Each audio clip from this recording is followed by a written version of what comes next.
ये काफी चौंकाने वाली बात है कि इस भयानक घटना के बाद भी मैं किसी तरह से जिंदा रहने में कामयाब रहा। मैं एक वकील हूँ जिसने अच्छी प्रतिष्ठा हासिल करने के बाद हाल ही में अपनी फर्म खोली है, लेकिन 4 साल पहले मेरे लिए जिंदगी आसान नहीं थी। मैं एक बहुत ही जरूरतमंद परिवार से आया था, जहाँ मेरी माँ को 3 बच्चों के पालन पोषण के लिए 2 बार नौकरी और वीकेंड पर एक्स्ट्रा काम करना पड़ता था।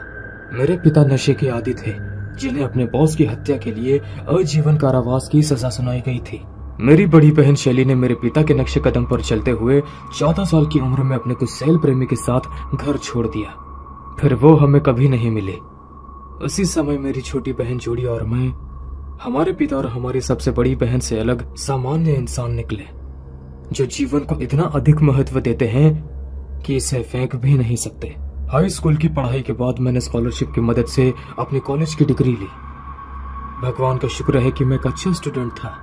जूडी को प्री स्कूल में टीचर की नौकरी भी मिल गई और हमारी माँ, जिनका जीवन कभी भी शांतिपूर्ण नहीं था, कम से कम उन्हें शांतिपूर्ण मौत मिल गई, ये जानते हुए कि उनके 2 बच्चे अब अपने लाइफ में सेटल हैं। जूडी और मैं छुट्टियों पर एक दूसरे से मिलते हैं, लेकिन समय के साथ किसी तरह हम अलग हो गए। एक वकील होने के नाते मैं मुश्किल से ही अपने लिए समय निकाल पाता था। इसलिए जब मुझे प्रतिष्ठित लॉ फर्म में पहली नौकरी मिल गई तो मुझे केवल काम की परवाह थी। वो शनिवार की रात थी और मैंने अपना पहला केस जीत लिया था, जो मेरे लिए बहुत बड़ी बात थी। मेरे सराहनीय प्रयासों के लिए सीनियर्स ने मेरी बहुत मदद की थी और आखिरकार लंबे समय बाद मुझे जश्न बनाने की जरूरत महसूस हुई। मैं इसे छोटा रखना चाहता था। मैंने ऑफिस छोड़ दिया और कैब ले ली। जैसे ही मैं नाइट क्लबों के पास से गुजरा, मुझे एहसास हुआ कि मैं तेज गाने और पार्टी एनिमल्स के बीच रहने के मूड में नहीं था। मैंने आसपास के छोटे पबों के लिए गूगल पर खोजबीन की। मैं अपने सभी विकल्पों पर स्क्रॉल कर रहा था, तभी मेरी नजर राजमार्ग पर स्थित एक हुटर्स आउटलेट पर पड़ी। मैं पहले भी कुछ क्लाइंट्स और अपने कलीग्स के साथ हुटर्स में जा चुका हूँ। हम शहर छोड़कर हाईवे पर आ गए। एक शांत ड्राइव के बाद कैब ने मुझे बाहरी इलाके में स्थित स्थान पर उतार दिया। मुझे बाहर कारों और बाइकों की उम्मीद थी, लेकिन आश्चर्य की बात है कि वहाँ कोई नहीं था। लाइटें जल रही थीं और प्रवेश द्वार पर ओपन लिखा हुआ था, इसलिए मुझे यकीन था कि ये खुला है। इस आशंका को नजरअंदाज करते हुए मैंने कदम बढ़ाया।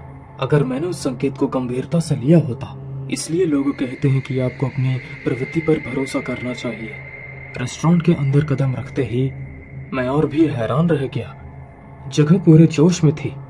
पुरुष बियर पी रहे थे, हंस रहे थे और खूबसूरत हुटर्स लड़कियों के साथ छेड़खानी कर रहे थे। बाहर से कोई नहीं बता सकता कि यहाँ इतने लोग हैं। मैं बता सकता हूँ कि यहाँ आसपास हर आदमी बुरी तरह से नशे में था। उनकी आंखों में अनिंदापन झलक रही थी और उनके चेहरे नशे में लाल हो गए थे। एक कुर्सी पर एक मोटा आदमी बैठा था और उसके दोनों तरफ हुटर्स लड़कियां थी। मैं कई हुटर्स के पास गया हूँ, लेकिन इसमें कुछ अजीब लगा। मैं बार में बैठ गया और अपने लिए एक बियर और कुछ चिकन विंग्स का ऑर्डर दिया। मेरे बगल में 3 रोज थे। एक हठीला नशे में धुत आदमी बाहर निकले हुए चेहरे के साथ बैठा था। उसने कांच के मग के अंदर फूटते बुलबुले को देखा और खुद ही मुस्कुरा दिया। मैंने उसे नशे में ये सब स्टंट करते हुए देखा। तभी एक मधुर सी आवाज ने मुझसे बात की। हे हैंडसम। मैं पीछे मुड़ा और देखा कि एक सुनहरे बालों वाली हुटर्स लड़की मेरे पास खड़ी थी। एक ट्रे पर मेरे लिए बियर और चिकन विंग्स रखी हुई थी। हुटर्स की उसकी यूनिफॉर्म उसके फिगर को सभी स्थानों पर उजागर कर रही थी। मैं कभी फ्लोट करने वाला नहीं रहा, लेकिन जिस तरह से उसने मेरी ओर देखा, उसमें कुछ ऐसा था जिससे मैं उसको खुद से दूर नहीं कर सका। क्या तुम्हारे मुंह पे ताला लगा हुआ है हैंडसम? हाँ, मेरा मतलब नहीं, माफ करना। हाय। तो लोग तुम्हें क्या कहते हैं? मैं जेक हूँ। और तुम? मैं नैटली हूँ। आज रात मैं तुम्हारी हुटर गर्ल्स बनूंगी। अगर तुम्हें किसी चीज की जरूरत है तो मुझे बताना, मैं तुम्हारे लिए अवेलेबल रहूंगी। उसने मेरा ऑर्डर टेबल पर रखा और जाने से पहले दिल को छू लेने वाली मुस्कान दी। ये सब मुझे बहुत अजीब लगा। मेरा मतलब है, लोग कभी कभी हुटर या किसी पब में फ्लर्ट करते हैं, लेकिन वो पूरी तरह से अपनी सीमा से बाहर जा रही थी। मैं ये देखकर दंग रह गया था कि उसके इस तरह के व्यवहार से लोगों के आकर्षित होने का कोई डर नहीं था। मुझे बहुत भूख लग रही थी, इसलिए मैंने अपने खाने पर ध्यान दिया। चिकन विंग्स काफी टेस्टी थे और बियर का स्वाद तेज था। मैं ज्यादा नहीं पीता, लेकिन कोई भी बता सकता है कि सामान्य बियर का स्वाद ऐसा नहीं होता। मैं चिकन विंग्स का आखिरी टुकड़ा अपने मुंह में डालने ही वाला था कि मैंने एक बातचीत सुनी। ये वही शराबी आदमी था जो कुछ दूरी पर बैठा था। मुझे लगता है कि अब मुझे घर जाना चाहिए, मैं नशे में हूँ, मेरी बीवी बहुत नाराज हो जाएगी। लेकिन तुम यहाँ मजे कर रहे हो, उसका क्या तुम उसे मिस नहीं करोगे? हाँ लेकिन मुझे यहाँ 2 दिन हो गए हैं। तुम कितने फनी हो, तुम यहाँ बस कुछ घंटों से ही हो। तुम बहुत नशे में हो मिस्टर, क्या आपको यकीन है? हाँ मुझे है, मेरे साथ आओ, मेरे पास तुम्हारे लिए कुछ खास है। वो आदमी उठा और लड़की के पीछे उसके पालतू कुत्ते की तरह चल गया। जिस बात ने मुझे चिंतित कर दिया था वो ये था कि वो कह रहा था कि वो यहाँ 2 दिनों से है।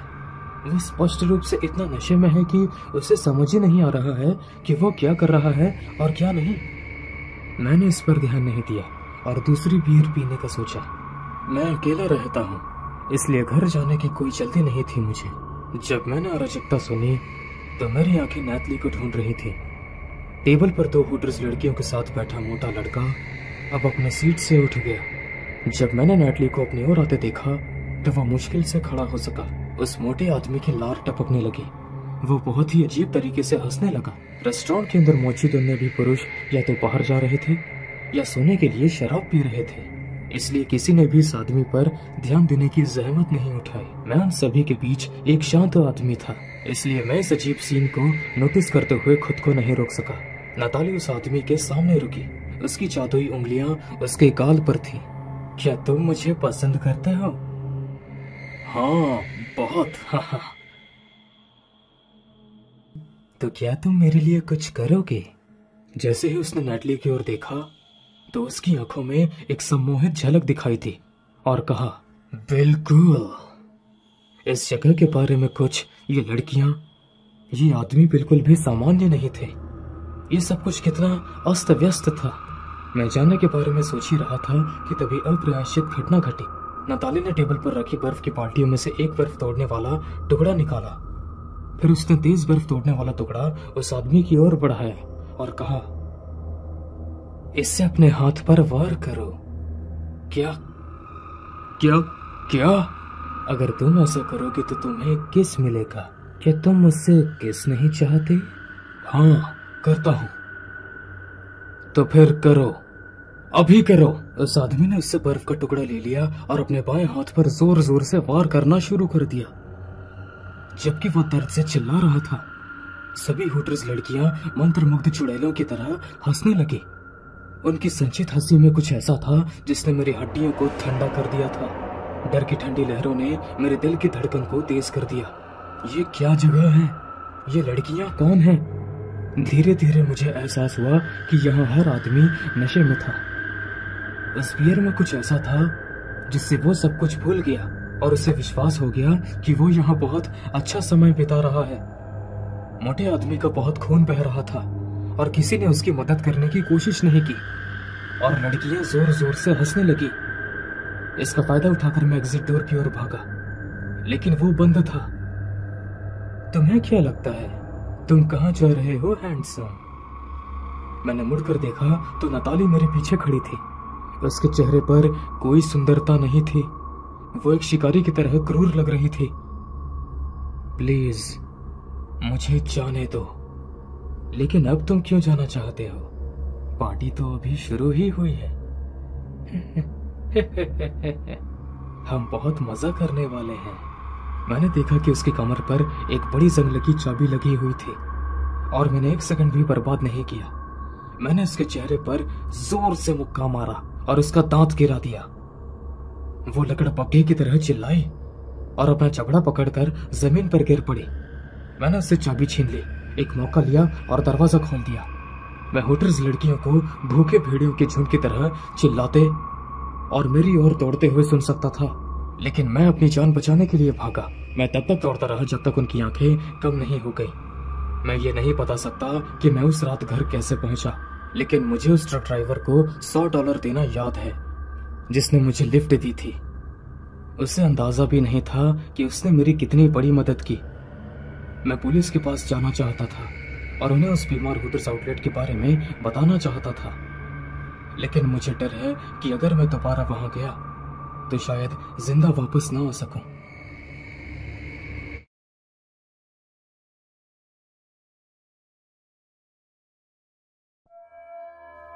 डर वास्तविक है, इतना तो मैं गारंटी दे सकती हूँ। कुछ कम वेतन वाली घटिया नौकरियों के बाद मैं सड़क पर रहने के कगार पर थी। मैं कुछ पैसों के लिए अपने डैड को फोन करने ही वाली थी कि मेरी रूममेट कैथी ने कहा, तुम्हें पता है होटल्स नई लड़कियों को ले रहा है, तुम्हें आसानी से नौकरी मिल सकती है, लेकिन मैं तुम्हें बता दूं कि तुम्हें कभी कभी कुछ बुरे लोगों से मिलना होगा। एक महिला होने के नाते मैं अक्सर ऐसा ही करती हूँ। क्या तुम श्योर हो? हाँ, डिपार्टमेंट स्टोर में मेरे साथ काम करने वाली लड़की ने मुझे सब बता दिया। मुझे लगता है कि तुम्हें ट्राई करना चाहिए। मैंने सुना है कि वो अच्छा पे करते हैं। उसकी सलाह मानकर मैं अगले दिन होटल्स आउटलेट पर गई, जो जंगल से सटा हुआ काफी एकांत इलाका था। लंबा हाईवे किसी दूसरी दुनिया के रास्ते की तरह खड़ा था। दिन के उजाले में भी क्षेत्र काफी व्यस्त था। मैं अंदर गई और देखा कि दो आदमी साफ सफाई कर रहे थे। एक आदमी लगभग 50 साल का था। वो उन पर कड़ी नजर रख रहा था। मुझे अंदर आते देख उसने मेरी ओर देखा और उसने मुझे सिर से पैर तक देखा। यस, मेरा नाम ओलिविया है। मैंने सुना है कि आप कर्मचारियों की तलाश में हैं। हुटर्स लड़की। सॉरी, मैं एक और हुटर्स लड़की की तलाश में हूँ। तुम कहाँ रहती हो? 2 ब्लॉक्स दूर। तुम राइली के साथ घर जा सकती हो क्या? यहाँ नियम है, पहला, शिफ्ट के दौरान हमेशा यूनिफॉर्म पहनो। दूसरा, ग्राहकों को सहज महसूस कराएं। और तीसरा, काम के बाद कभी भी अकेले घर न जाएं। तुम कल से शुरू कर सकती हो। आपका बहुत बहुत धन्यवाद। मुझे इस नौकरी की जरूरत थी। कोने में शेल्फ से अपने यूनिफॉर्म को साइज सिलेक्ट कर लो और लेट मत आना। ओनर एक स्पष्टवादी और पीछा करने वाला व्यक्ति था, इसलिए मैंने बिना किसी देरी के अपनी यूनिफॉर्म उठाई और चली गई। मैं जानती थी कि उन्होंने मुझे इसलिए सिलेक्ट किया था क्योंकि मेरा फिगर अच्छा था, जिससे मैं थोड़ा अनकंफर्टेबल हो गई। अगले दिन मैं पूरी तरह से सज धज कर होटल्स पहुंची। 3 अन्य लड़कियां रेस्टोरेंट के अंदर ग्राहकों का स्वागत करने के लिए तैयार होकर खड़ी थी। मैं उनके पास गई और अपना परिचय दिया। वे सभी मेरे लिए अच्छी थी। उन्होंने मुझे ग्रेप्स और छिछोरे लोगों से चतुराई से संभलने के लिए टिप्स दी। मैंने उनसे पूछा कि राइली कहाँ है, तो उन्होंने जवाब दिया कि वो आज छुट्टी पर है। जैसे ही दरवाजा खुलने का संकेत बदला, रेस्टोरेंट लोगों से भर गया। हमने अपने चेहरे पर आकर्षक मुस्कान रखते हुए ड्रिंक्स और खाना परोसना शुरू कर दिया। हालांकि ज्यादातर ग्राहकों ने अच्छा व्यवहार किया, लेकिन वास्तव में कुछ छिछोरे लोग भी थे। एक लड़का हम सभी के साथ लगातार फ्लर्ट कर रहा था। वो हमारे शरीर की तारीफ करते और इस जगह को बार बार स्वर्ग कहते। मेरी कलीग समंथा एक स्मार्ट लड़की थी। किसी बहस में पड़ने के बजाय उसने उस आदमी को शराब पिला दी ताकि वो कुछ देर तक चुप रहे। मेरा पहला दिन होने के कारण मैं घबराई हुई थी, लेकिन साथ ही मेरे चेहरे पर आत्मविश्वास भी था। 3 घंटे बिना किसी परेशानी के बीत गए। कस्टमर्स समुद्र की लहरों की तरह आते गए और चलते गए। मुझे उम्मीद थी कि रात इसी तरह से कट जाएगी जब मैंने अपने पीछे जूतों की झंकार सुनी। मैं अपने पीठ प्रवेश द्वार की ओर करके खड़ी थी, इसलिए मैंने उस ग्राहक को नहीं देखा जो अभी अभी अंदर आया था। मैं पीछे मुड़ी और देखा कि बार के पास फ्रेडी क्रूवेकर जैसे कपड़े पहने एक आदमी बैठा था। ये ना तो हैलोवीन था और ना ही रेस्टोरेंट में थीम वाली पार्टी थी, इसलिए उसके कॉस्ट्यूम में सभी की निगाहें उस पर टिका दी। लेकिन वह ध्यान देने के मामले में काफी सहज था और इससे परेशान नहीं दिखा। उसकी कॉस्ट्यूम इतनी शांत थी कि उसके आंशिक चेहरे को ढकने वाले चले हुए निशान भी वास्तविक लगते थे। जब हमारी नजरें मिली तो वह रेस्टोरेंट के चारों ओर देख रहा था। जैसे ही उसने मुझे देखा, उसके चेहरे पर एक गंदी मुस्कान आ गई और उसने अपने धातु जैसे नाखूनों से मेरी ओर लहराया। उसके व्यवहार से भयभीत होकर मैंने उसकी ओर पीठ कर ली और दूसरे टेबल पर कस्टमर्स की मदद की। मुझे महसूस हो रहा था कि वो मेरी हर हरकत पर नजर रख रहा है। समांथा मेरे पास आई और बोली, क्या तुमने उस बेवकूफ आदमी को देखा? शायद उसे डरावनी फिल्में पसंद है। क्या वो तुम्हें गंदी नजरों से नहीं देख रहा? चलो इतना सोचो मत, तुम बहुत अच्छा कर रही हो, इसमें कुछ गड़बड़ होने मत दो। साथ ही कुछ घंटों में तुम घर चली जाओगी।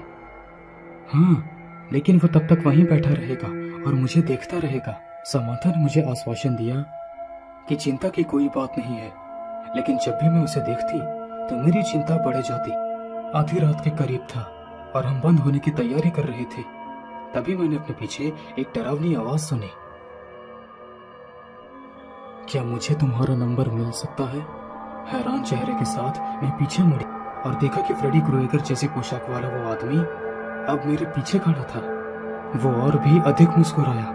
मैं उस पर कोई ध्यान नहीं देना चाहती थी, इसलिए मैं मजबूत होकर सामने आई।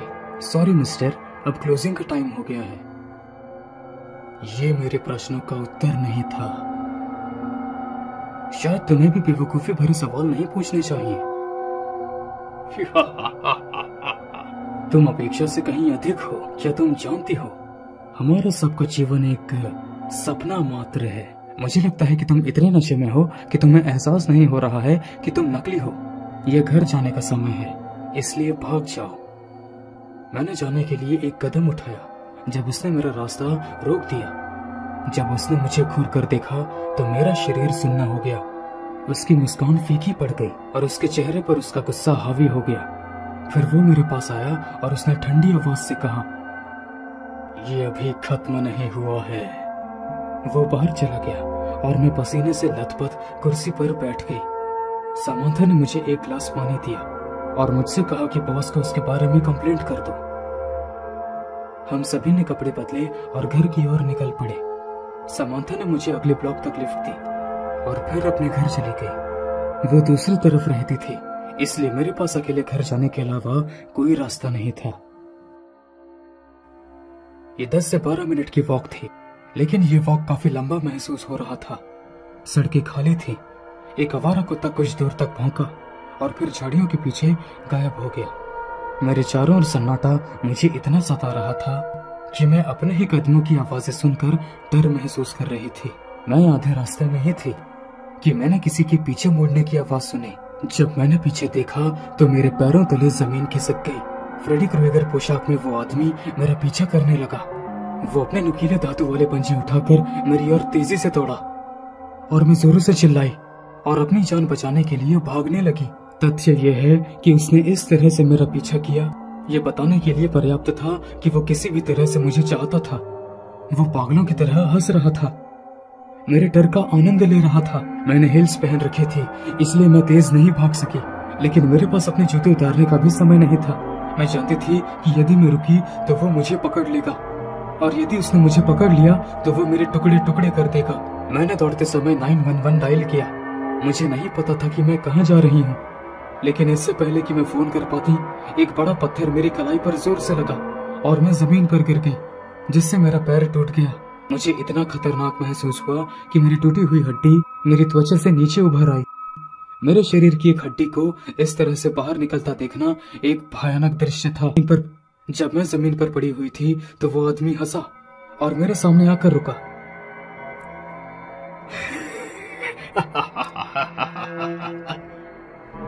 तुम ऐसा क्यों कर रहे हो? तुमसे कहा था जिंदगी एक सपना है, लेकिन तुमने मेरी बात नहीं सुनी। देखो, तुम्हें मेरा नंबर चाहिए था ना? अच्छा, तुम मेरा नंबर ले सकते हो। देखा, इसलिए तुम जैसी दुबली पतली चुड़ैलों के साथ ऐसा व्यवहार किया जाता है। तुम मूर्ख लड़कियां पहली बार तो नहीं सुनती। तुम सभी सोचती हो कि तुम दुनिया की मालकिन हो क्योंकि तुम सुंदर हो और बाकी लोग सिर्फ गंदगी हैं। मैंने ये निशान नहीं मांगे थे, लेकिन फ्रेडी ने मुझे जीने की एक वजह दी। जब मैंने उस फिल्म को देखा तो मुझे एहसास हुआ कि वो वही है जो मुझे जीवन में बनना चाहिए।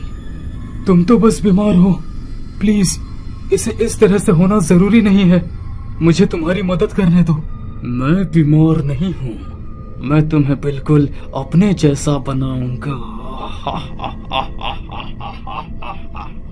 अब उसने ये कहते हुए उसने अपने धातु के पंजे उठाए और मेरे चेहरे पर वार करने के लिए बिल्कुल तैयार था।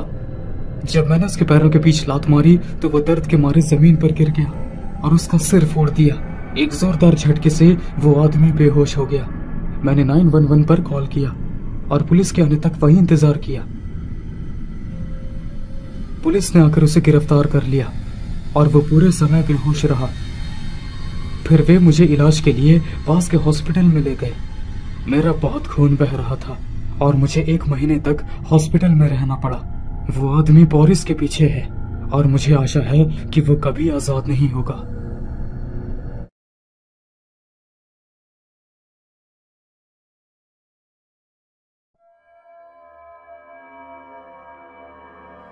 ये 2016 के उस तरह के हत्यारे जोकर चरण के दौरान हुआ था। मुझे नहीं पता कि आप लोगों को ये याद है कि नहीं, लेकिन अगर आप उस दौरान अमेरिका में थे तो इस बात की अच्छे से संभावना है कि आप जानते होंगे कि मैं किस बारे में बात कर रहा हूँ। 2016 में ये बीमार प्रगति जहाँ लोग जोकर के रूप में तैयार होते थे और लोगों को डराते थे, क्योंकि पूरी घटना से कुछ सबसे डरावनी कहानियां भी आई। लेकिन अगर मैं ईमानदारी से कहूँ तो इसने मुझे वास्तव में कभी परेशान नहीं किया। अब मुझे लगता है कि यह ध्यान देना जरूरी है कि मैं हाल ही में शिफ्ट हुआ था और इसी वजह से मैंने एक नई हाई स्कूल में जाना शुरू कर दिया था। मेरे स्नैपचैट यूजर नेम के बारे में खबर पूरे स्कूल में फैल गई, क्योंकि स्कूल से बहुत सारे लोग मेरे साथ ऐड हो रहे थे। मैंने अपने यूजर नेम बहुत से लोगों को दिया था, इसलिए मुझे नहीं लगा कि ये इतना अजीब था। मैंने बस उन सभी को वापस ऐड कर लिया जिन्होंने मुझे ऐड किया था। मुझे याद है कि वो शुक्रवार का दिन था। मैं स्कूल से वापस आया ही था और रात के 8 बज रहे थे। मेरी इतने देर तक रुकने का कारण ये था कि उसी रात स्कूल में वॉलीबॉल के ट्रायल्स चल रहे थे और मैं उसमें बहुत इंटरेस्टेड था। मुझे याद है जब मैं घर पहुंचा तो मैं कुछ खा रहा था, तभी मेरी कजिन का मैसेज आया और उसने पूछा कि क्या वो आ सकती है। बेशक मैंने हाँ कहा, क्योंकि आखिरकार वो शुक्रवार था और लगभग 1 घंटे तक हमने लिविंग रूम में नेटफ्लिक्स देखा। इस पॉइंट पर मुझे ठीक से याद नहीं है कि कब मैंने मजाक में अपने कजिन से उसके ठीक पीछे वाली खिड़की से बाहर देखने को कहा था। मुझे पता है कि ये थोड़ा अजीब था, लेकिन हम एक दूसरे के साथ मजाक करते थे और एक दूसरे को डराने की कोशिश करते थे। हालांकि इस बार जब उसने अपने कंधे की ओर देखा तो उसने तुरंत पीछे मुड़कर नहीं देखा। उसने कहा कि उसने सच में वहाँ किसी को देखा है। मैंने बस यही सोचा कि वो मुझे डराने की कोशिश कर रही थी और इसके बारे में लगभग भूल गई थी। ऐसा लगभग 1 घंटे के बाद हुआ जब अचानक मेरा डाकू छलकर सामने के दरवाजे की ओर भागा और अग्रेसिव तरीके से भौंकने लगा। मैं और मेरी कजिन एक दूसरे को देखने लगे। ध्यान देने वाली बात यह है कि मेरा कुत्ता बेहद शांत था और वो तभी भौंकता था जब उसे खतरा महसूस होता था। इसने वास्तव में मुझे हैरान कर दिया, क्योंकि मैंने कई महीनों से इसे भौंकते हुए नहीं सुना था। मैंने सोचा कि संभव हो सकता है कि उसने टीवी या किसी चीज पर शोर सुना होगा, लेकिन हम जो फिल्म देख रहे थे वो लगभग 30 मिनट पहले ही खत्म हो चुकी थी। आखिरकार लगभग 1 बजे मैंने और मेरे कजिन ने ऊपर जाकर सोने का फैसला किया। ये पल मुझे आज भी पूरी तरह से याद है। मैं अपने फोन पर लेटा हुआ स्नैपचैट चेक कर रहा था, तभी मैंने स्नैप मैप खोलने का फैसला किया और तभी मेरी नजर उस पर पड़ी। मैप के अनुसार 4 अन्य लोग मेरे लोकेशन के पास ही थे। मैं देख सकता था कि 4 बिटमोजी एक दूसरे के बहुत करीब एक ग्रुप में थे। उनमें से एक मेरी कजिन थी, लेकिन अन्य 3 कोई और अनजान लोग थे जिन्हें मैंने पहले कभी नहीं देखा था। मैं सभी पॉसिबिलिटीज के बारे में सोचने लगा कि कौन मेरे इतना करीब होगा। मैंने उन सभी की प्रोफाइल्स देखी, लेकिन मुझे उनमें से किसी को भी ऐड करना याद नहीं है। मुझे पता था कि किसी भी पॉइंट पर मुझे इसका एहसास हुए बिना ही ऐसा हो गया होगा। मैंने इसके बारे में अपने कजिन को बताया और हम जांच करने के लिए नीचे गए और सुनिश्चित किया कि सभी दरवाजे बंद हैं। जिस बात का उल्लेख किया जाना चाहिए था वो ये है कि दिन में ज्यादातर बर्फ गिर रही थी और जैसे ही हमने दरवाजे की जांच की, हम ताजा पैरों के निशान देखने से खुद को नहीं रोक सके, जिससे पता चला कि लोग प्रॉपर्टी के आसपास घूम रहे हैं। जब मैंने स्नैप मैप चेक किया तो पता चला कि 3 लोगों के स्थान आखिरी बार 1 घंटे पहले देखे गए थे और 1 घंटे पहले की बात है जब मेरे कुत्ते ने बिना किसी कारण से सामने वाले दरवाजे पर पूरी तरह से भौंकना शुरू कर दिया था। जितना ज्यादा मैंने हर चीज के बारे में सोचा, उतना ही अधिक ये जुड़ता हुआ प्रतीत हुआ। लेकिन वास्तव में हम कुछ नहीं कर सकते थे, क्योंकि हमने पहले ही घर की तलाशी ले ली थी और सभी दरवाजे बंद कर दिए थे। इस रात घर पर केवल मैं और मेरी कजिन ही थी और हम पुलिस को फोन नहीं करना चाहते थे। तभी मुझे याद आया कि मेरे घर के चारों ओर वास्तव में कई कैमरे थे और मुझे लगा कि मुझे उनकी जांच करनी चाहिए। मुझे तभी याद आने का कारण ये था कि जैसे कि मैंने कहा था, हम सभी हाल ही में घर में शिफ्ट हुए थे। हमने ये देखना शुरू किया कि पिछले कुछ घंटों में कैमरा ने क्या देखा था। अब फुटेज को देखते समय आप वास्तव में एक सेटिंग चालू कर सकते हैं ताकि ये आपको वही विकल्प दिखाए जहाँ गति का पता चला था। इसलिए मैंने इसे चुना और उसने गति का पता लगाने वाले कैमरों से क्लिप दर क्लिप चलाना शुरू कर दिया। उनमें से लगभग सभी के कैमरे के सामने पेड़ की शाखाएं उड़ती हुई या इस तरह की सामान्य चीजें दिखाई गईं। लेकिन आखिरकार हमें कुछ अजीब लोगों की क्लिप दिखाई दी गई जिन्हें हमने अपनी प्रॉपर्टी पर पहले कभी नहीं देखा था। वे सभी सिर से पांव तक जोकर की पोशाक में थे। हर किसी के हाथ में बेसबॉल का बैट था। जोकरों को एक अधिक बार घूमते हुए अधिक क्लिप दिखाई दी गई। आप देख सकते हैं कि उन्होंने अंदर देखने की कोशिश की, अपने हाथ खिड़कियों से सटा दिए। मैं और मेरी कजिन दोनों इस समय बिल्कुल डर गए थे और हमने तुरंत पुलिस को बुलाया। हालांकि हमने नहीं सोचा था कि इससे कोई खास फायदा होगा, क्योंकि सभी क्लिप लगभग 1 घंटे पुरानी थी। जब वे पहुंचे तो उन्होंने हमसे कुछ सवाल पूछे और प्रॉपर्टी के चारों ओर देखा और उन्होंने ये कंक्लूजन निकाला कि उन्हें वहाँ कोई नहीं मिला। निसंदेह उस समय उन्हें कोई नहीं मिला और उन्होंने बस हमें ये बताया कि वो पूरी रात आसपास के एरिया की कशत करेंगे। हम अतिक्रमण करने वाले जोकरों पर रिपोर्ट बनाएंगे और पुलिस को उसकी इन्फॉर्मेशन देंगे, जिसमें कुछ फुटेज और यहाँ तक कि हमारे स्थान पर मौजूद स्नैपचैट के यूजर नेम्स शामिल होंगे। मैं निश्चित रूप से सभी अकाउंट्स को ब्लॉक कर दूंगा, लेकिन ऐसा करने से पहले मैं उनके प्रोफाइल्स की स्क्रीनशॉट लूंगा। मैं अभी भी नहीं जानता कि वे लोग कौन थे और उन्हें मेरी स्नैपचैट की आईडी किसने दी।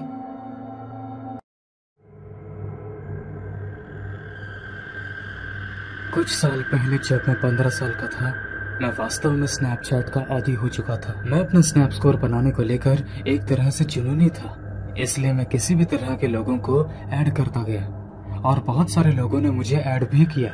मुझे पता है ये बहुत अजीब था, लेकिन इतना यंग होने के कारण मेरा स्नैप स्कोर एक नंबर था जो किसी भी कारण से मेरे लिए मायने रखता था। मेरे स्कूल से बहुत सारे लोग मेरे स्नैपचैट प्रोफाइल पर ऐड हो चुके थे।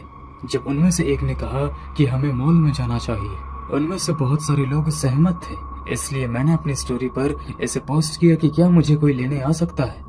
मैं किसी ऐसे व्यक्ति से अपेक्षा कर रहा था जिसे मैं जानता था, लेकिन मुझे उस आदमी का रिप्लाई आया जिसे मैं पहले कभी नहीं जानता था और मैं उसके बिटमोजी को नहीं पहचान सका और मुझे नहीं पता कि वो आदमी कौन था। उसने बताया कि वो मेरा स्नैपचैट पर फ्रेंड था, लेकिन पहले हमने कभी भी बातचीत नहीं की थी। उसने मुझे मैसेज भेजा कि वो बोर हो गया है और उसके पास करने के लिए कुछ खास नहीं है। मुझे याद है कि जब मैंने उससे पूछा कि क्या वो अभी भी उसी अवस्था में रहता है, लेकिन जिस शहर में उसने कहा था कि वो रहता है वो कम से कम मेरी जगह से 2 घंटे की ड्राइव पर था। मैंने उससे कहा कि वो इसके बारे में चिंता ना करे और मैं नहीं चाहता था कि वो मुझे मॉल तक ले जाने के लिए 2 घंटे ड्राइव करे। इस पॉइंट पर पूरी बातचीत मुझे खराब लगी। मैंने उससे कहा कि वो मुझे लेने आ सकता है, लेकिन केवल तभी जब वो मुझे अपनी तस्वीर भेजने को तैयार हो। मैं बस सतर्क रहने की कोशिश कर रहा था। कुछ मिनट बाद उसने मुझे एक स्नैप भेजा। जब मैंने उसे खोला तो मुझे 30 साल का एक आदमी दिखाई दिया। वो आदमी बहुत डरावना लग रहा था और कैमरे की ओर देखकर मुस्कुरा रहा था, हालांकि जैसे उसके आधे दांत गायब थे।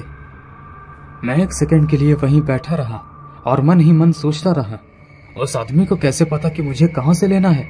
उसने मेरा एड्रेस नहीं पूछा था। तभी मेरा दिल बैठ गया, ये महसूस करते हुए कि मेरे पास मेरा स्नैप मैप है, जिसका मतलब ये है कि ऐप पर मेरा फ्रेंड मेरा लोकेशन देख सकता था। मैं घबरा गया और तुरंत माफी मांगते हुए उस व्यक्ति को जवाब दिया और कहा कि मेरा एक नजदीकी फ्रेंड मुझे वहां तक छोड़ देगा। अब जाहिर है कि ये बात सच नहीं थी, लेकिन सबसे अजीब बात तो ये है कि वो किसी ऐसे व्यक्ति को लिफ्ट देना चाहता है जिसे वो जानता ही नहीं था। साथ ही वो आदमी डरावना लग रहा था। हालांकि जहाँ तक मुझे पता है वो कभी नहीं आया। मैं गली में रहता हूँ और आमतौर पर मेरे घर के पास से बहुत सी कारें गुजरती हैं, लेकिन मैं कसम खाता हूँ कम से कम अगले कुछ दिनों तक वो काली एसयूवी लगातार मेरे घर के चक्कर काट रही थी।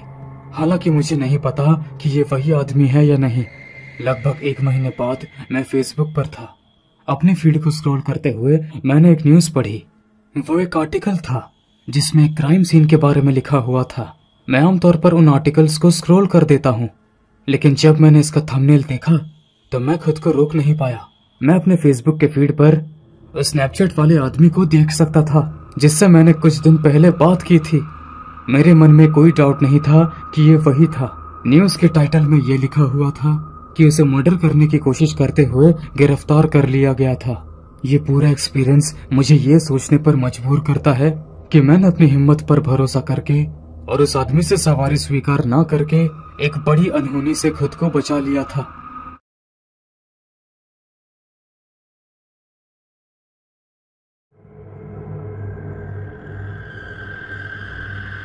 मैं 29 साल का हूँ और मैं निचले ईस्ट वर्जीनिया में एपेलेशियन रेंज के किनारे रहता हूँ। मैं सालों से बैकपैकिंग और कैंपिंग करता रहा हूँ। आसपास के पहाड़ों के चारों ओर विभिन्न ट्रेल्स की खोज करता रहा हूँ। मेरा बेस्ट फ्रेंड जो मुझसे कुछ ही मील की दूरी पर रहता था, वो अक्सर इन ट्रेल्स पर मेरे साथ शामिल होता था। हम आमतौर पर हर साल पतझड़ के मौसम में एक हफ्ते की ट्रैकिंग और कैंपिंग का प्लान बनाते थे। 2019 में हमने पर्वत श्रृंखला के पार पहाड़ों की चोटी पर एक छोटी सी झील तक जाने का फैसला किया। हालांकि यात्रा से पहले के दिनों में मेरे दोस्त को काम से छुट्टी नहीं मिल पाई और इसी कारण वो मेरे साथ नहीं आ पाया। लेकिन मैंने पहले से ही पूरे हफ्ते की छुट्टी ले ली थी और मैंने अपना सारा सामान पैक भी कर लिया था, इसलिए मैंने अकेले जाने का फैसला किया। सोमवार की सुबह मैं पास के ही एक ट्रेल पर गया, फिर ट्रैकिंग शुरू की। ये कोई आम ट्रैकिंग नहीं था जो कि आप रेगुलर बेसिस पर देखते हैं। इन बैकपैकिंग ट्रेल्स में परिभाषित पथ नहीं थे, इसलिए आप जहां जा रहे हैं वहां नेविगेट करने के लिए आपको मैप, कंपास और स्थलों का उपयोग करना होगा। आमतौर पर दूरी में एक बड़ा मील का पत्थर होता है, जैसे एक विशिष्ट चट्टान का निर्माण जिसकी ओर आप बढ़ते हैं। मैंने पहले 2 दिन पहाड़ों की एक चोटी की ओर पैदल यात्रा करते हुए बिताए। दूसरे दिन अब अंधेरा हो गया था। मैंने वहां कैंप लगाया। रिज पर पहुंचने के कई घंटे बाद मैंने टेंट गाड़ दिया और आग जलाई। फिर अपने बैग में लाए गए कुछ खाने को गर्म किया। सूरज पहले ही डूब चुका था और लगभग 8 बज रहे थे जब मैं आराम करने और पढ़ने के लिए अपने टेंट में गया। मैंने सोने से पहले इस आग को बुझाने की कोशिश की, लेकिन मैंने इसे चालू छोड़ दिया। पढ़ने में 20 मिनट और बाहर आग की तेज आवाज के बीच मैंने अपने टेंट के ठीक पीछे एक लकड़ी के टूटने की आवाज सुनी। मैं हड़बड़ा गया। मैंने सोचा कि यह कोई भालू होगा जो मेरे खाने की खुशबू से आकर्षित हुआ होगा।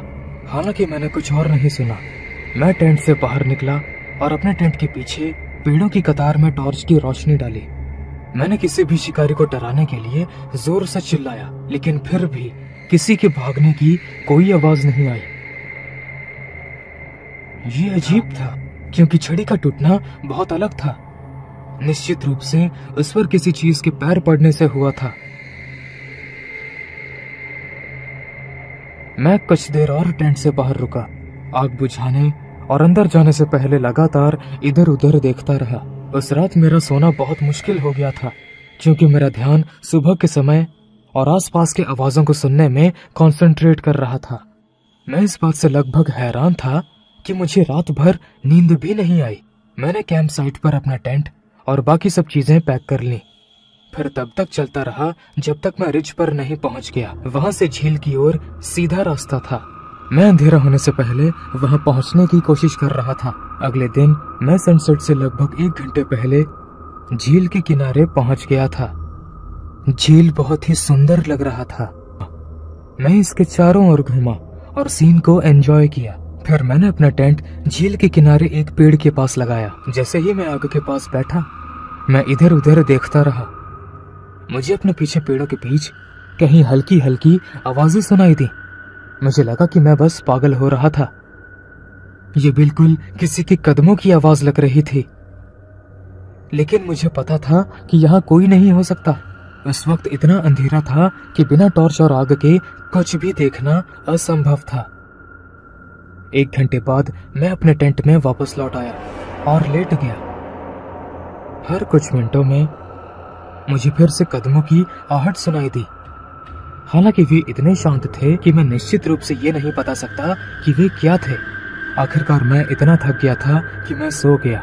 फिर मुझे लगता है कि सोने से 1 घंटे बाद ही मैंने किसी को मेरे टेंट से दूर भागते हुए सुना और मैं जाग गया। मैं झटके से उठा और टेंट से बाहर भाग गया। मैंने अपनी टॉर्च पकड़ ली और कदमों की दिशा में देखा। मैंने वहां किसी को भागते हुए देखा। मेरा दिल तेजी से धड़क रहा था। जब मैंने नीचे देखा तो वहां टेंट के चारों ओर पैरों के निशान थे, जैसे कि वे मेरे चारों ओर घूम रहे थे और मेरे आसपास कुछ चीज ढूंढ रहे थे। मैंने जितने जल्दी हो सके कैंप फायर को फिर से शुरू किया ताकि मैं आसपास के नजारे को अच्छे से देख सकूं। मैं बहुत डर गया था। मेरे पास जाने के लिए कोई जगह नहीं थी और मेरी मदद करने वाला कोई नहीं था। मैं पूरी रात आग के पास बैठा रहा, लेकिन मैंने फिर कभी ना ही कुछ देखा ना ही कुछ सुना। अगली सुबह मैंने झील की कुछ फोटोज ली और मैं वहां से निकल गया। मैंने वहां पूरे दिन रुकने की योजना बनाई थी, लेकिन पिछली रात जो कुछ भी हुआ उससे मैं बहुत डर गया था। सौभाग्य से मैं बिना किसी परेशानी के वापस आने में सफल रहा, लेकिन अपनी यात्रा के दौरान मुझे अपने बैकपैक से कई चीजें गायब नजर आने लगी, जैसे छोटे मोटे खाने का सामान, कुछ टूल्स और बहुत कुछ। लेकिन आज भी मेरा बैग मेरे साथ रहता है। मुझे आश्चर्य है कि जो कोई उस रात मेरे टेंट के बाहर था वो असल में अंदर घुस गया था, और जब मैं सो रहा था तो उसने मेरे बैग से कुछ चीजें चुरा ली। इसके बारे में सोचने से भी मेरी रूह कांप उठती है।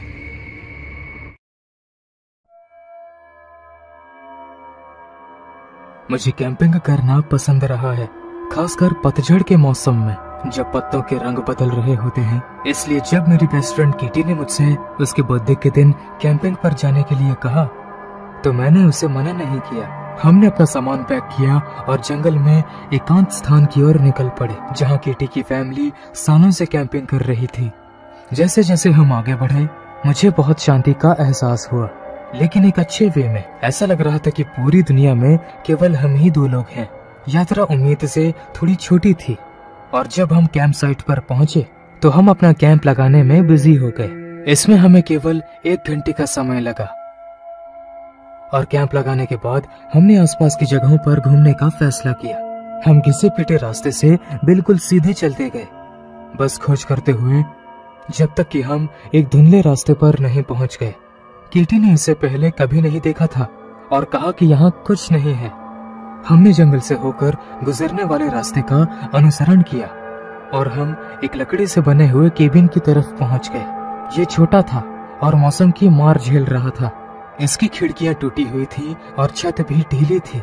किटी इसका पता लगाने के लिए एक्साइटेड थी और मैं थोड़ा झिझक रहा था, लेकिन वास्तव में थोड़ा एक्साइटेड भी था। जब हम अंदर गए तो ये क्लियर था कि वहां सालों से कोई नहीं आया था। हमने कुछ देर तक इधर उधर ताक झांक की, किसी इंटरेस्टिंग आर्टिफैक्ट की खोज की और वहां के रहने वाले लोगों के बारे में सुराग ढूंढा, लेकिन हमें वहां कुछ नहीं मिला। जैसे ही हम निकलने वाले थे मैंने कुछ अजीब देखा। केबिन के कोने में एक दरवाजा था जिस पर मेरा ध्यान पहले नहीं गया था। वो बहुत छोटा था और उस पर ताला लगा हुआ था। मैंने इसके बारे में किटी को बताया और हम दोनों बहुत एक्साइटेड हो गए। ताला बहुत पुराना लग रहा था, इस पर पूरी तरह से जंग लगी हुई थी। मैंने दरवाजा खटखटाया, ये जानते हुए कि अंदर कोई नहीं होगा, लेकिन मैं बस ये सुनिश्चित करना चाहता था। किटी बाहर गई और एक बड़ा पत्थर उठाकर मुझे दे दिया। केवल कुछ ही हिट्स बाद वो ताला टूट गया। जैसे ही हमने ताला निकाला, दरवाजा जमीन से टकरा गया। घना अंधेरा था और हम कुछ भी नहीं देख पा रहे थे। किटी ने अपनी टॉर्च दरवाजे से घुमाई और वहां एक सीढ़ी थी जो नीचे की ओर जा रही थी। हम दोनों अब डरे हुए थे, लेकिन हमने खुद को आश्वासित किया कि यहाँ सालों से कोई नहीं आया था और यहाँ कोई डरने वाली बात नहीं थी। मैं खड़ी सीढ़ी से नीचे की ओर जाने लगा। ये बहुत लंबा नहीं था, केवल 8 से 10 कदम पहले ही ये एक कमरे में खुल गया और हमने जो वहां देखा उसे देखकर हमारे पैरों तले जमीन खिसक गई। जमीन पर कई छोटे छोटे गद्दे थे, साथ ही कुछ फर्नीचर थे, हालांकि वे बहुत आधुनिक दिखते थे। जैसे कि गद्दे 5 साल से ज्यादा पुराने नहीं लग रहे थे। इसके बारे में कुछ बात ने मुझे भयभीत कर दिया और हम दोनों ऊपर की ओर भागे। हमने दरवाजा फिर से धक्का देकर बंद कर दिया और वहीं खड़े रहे, इस बात से सहमे हुए थे कि हमने क्या देखा। हमने इस बात पर बहस की कि ये कोई क्राइम वाली जगह थी, क्योंकि ये बहुत अजीब लग रहा था। जब मैं बात कर रहा था तो किटी ने मुझे अचानक से चुप कर दिया। दूर से कदमों की आवाज केबिन की ओर आ रही थी। वे उसके पास तक आए, लेकिन अजीब बात है कि वे बिना रुके उसके ठीक सामने से चले गए। मैं किटी के चेहरे पर डर देख सकता था। जैसे ही वे दूर हो गए, हम वापस अपने कैंप साइट की ओर आगे बढ़े। हमने पुलिस को फोन किया, कहीं ऐसा ना हो कि हमें कुछ करना पड़े। फैक्ट यह है कि वो व्यक्ति बिना रुके चलता रहा। इसका मतलब था कि वो केबिन से परिचित था। हमें नहीं पता था कि ये किसी बुरी घटना के कारण था या नहीं, इसलिए हमने पुलिस को निर्णय लेने का डिसीजन लिया। उन्होंने केबिन और आसपास के क्षेत्रों की तलाशी ली, लेकिन उन्हें वहां ऐसा कुछ नहीं मिला जिसके बारे में वे कुछ कह सके। ये वास्तव में अजीब था और यहाँ तक कि ऐसा लग रहा था कि इसमें कुछ बुरा होना चाहिए, लेकिन ऐसा कुछ भी नहीं था जो इसे उचित ठहरा सके। ये कुछ समय के लिए हमारे शहर में एक बड़ी बात बन गई, जिससे समुदाय हर संभावना और सिद्धांत के बारे में बातें करने लगा कि केबिन का उपयोग किसके लिए किया गया था। शहर ने केबिन को भी तोड़ दिया था क्योंकि वे नहीं चाहते थे कि लोग इसमें जाएं। इसका अभी भी कभी पता नहीं चल पाया है और शायद कभी पता भी नहीं चलेगा, लेकिन मेरे अंदर कुछ तो है जो जानता है कि वहां कुछ भयानक था।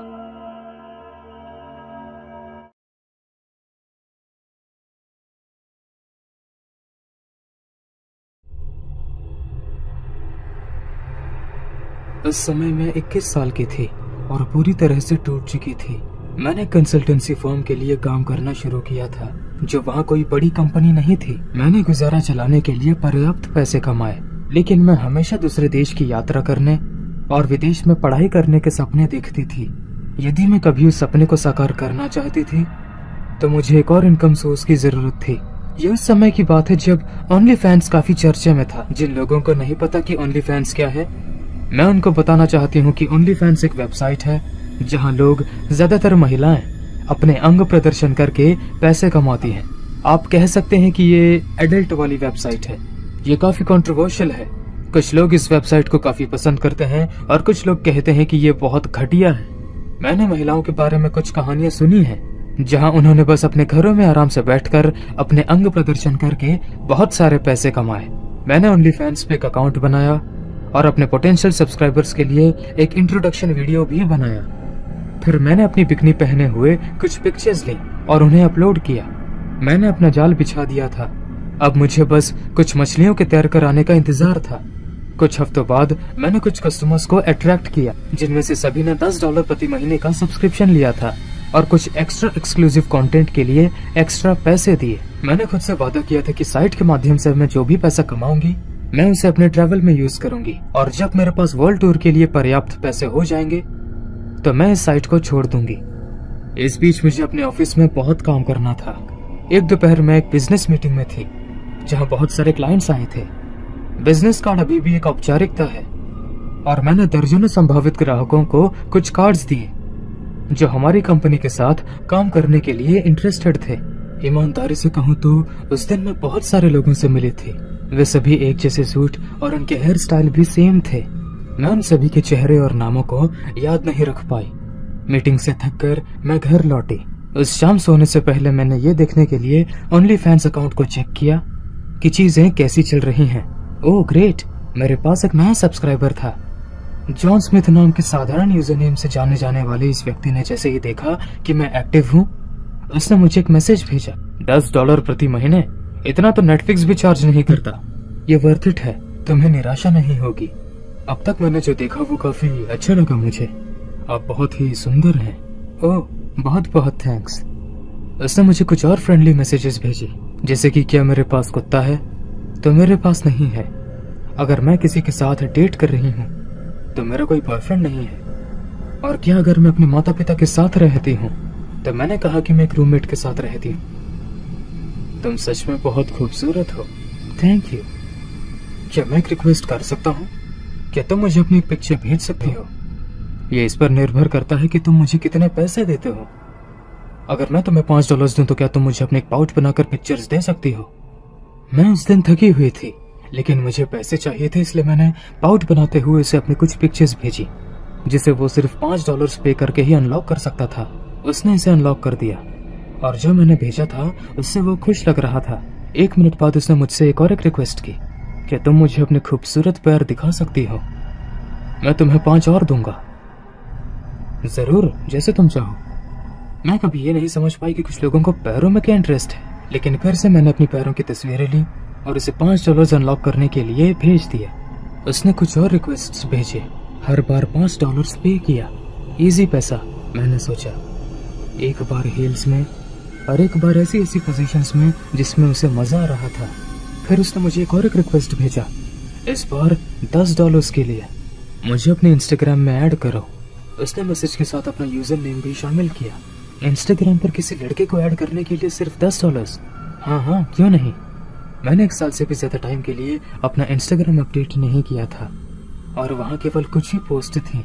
वैसे भी मैंने उसका $10 के लिए उसे ऐड कर दिया। अजीब बात है कि उसके अकाउंट पर भी कोई पोस्ट नहीं था, लेकिन उसके प्रोफाइल में 3 हाइलाइट्स थी, जिसका मतलब है कि उसने रिसेंटली स्टोरीज अपलोड की थी। क्यूरियोसिटी में मैंने ये देखने के लिए उस पर क्लिक किया कि उसने क्या पोस्ट किया है। ये मेरे घर का वीडियो था जिसे 2 घंटे पहले पोस्ट किया गया था, जो बाहर जंगल में से लिया गया था। अगली स्टोरी 5 मिनट पहले अपलोड की गई थी। ये मेरे घर का एक और एक वीडियो था, इस बार बहुत करीब से, सड़क की दूसरी ओर से लिया गया था। वीडियो मेरे बेडरूम की खिड़की पर जूम करके देखा गया, एकमात्र कमरा जहां से लाइट आ रही थी, जिस कमरे में मैं थी। तीसरी स्टोरी जो सिर्फ 2 मिनट पहले ही अपलोड की गई थी, मेरे पोर्च की खिड़की से ठीक बाहर से ली गई थी। वो मेरे सामने वाले दरवाजे से ठीक बाहर था और शीशे के माध्यम से मेरे घर का वीडियो बना रहा था। मुझे इंस्टाग्राम पे एक मैसेज आया, मुझे अंदर आने दो।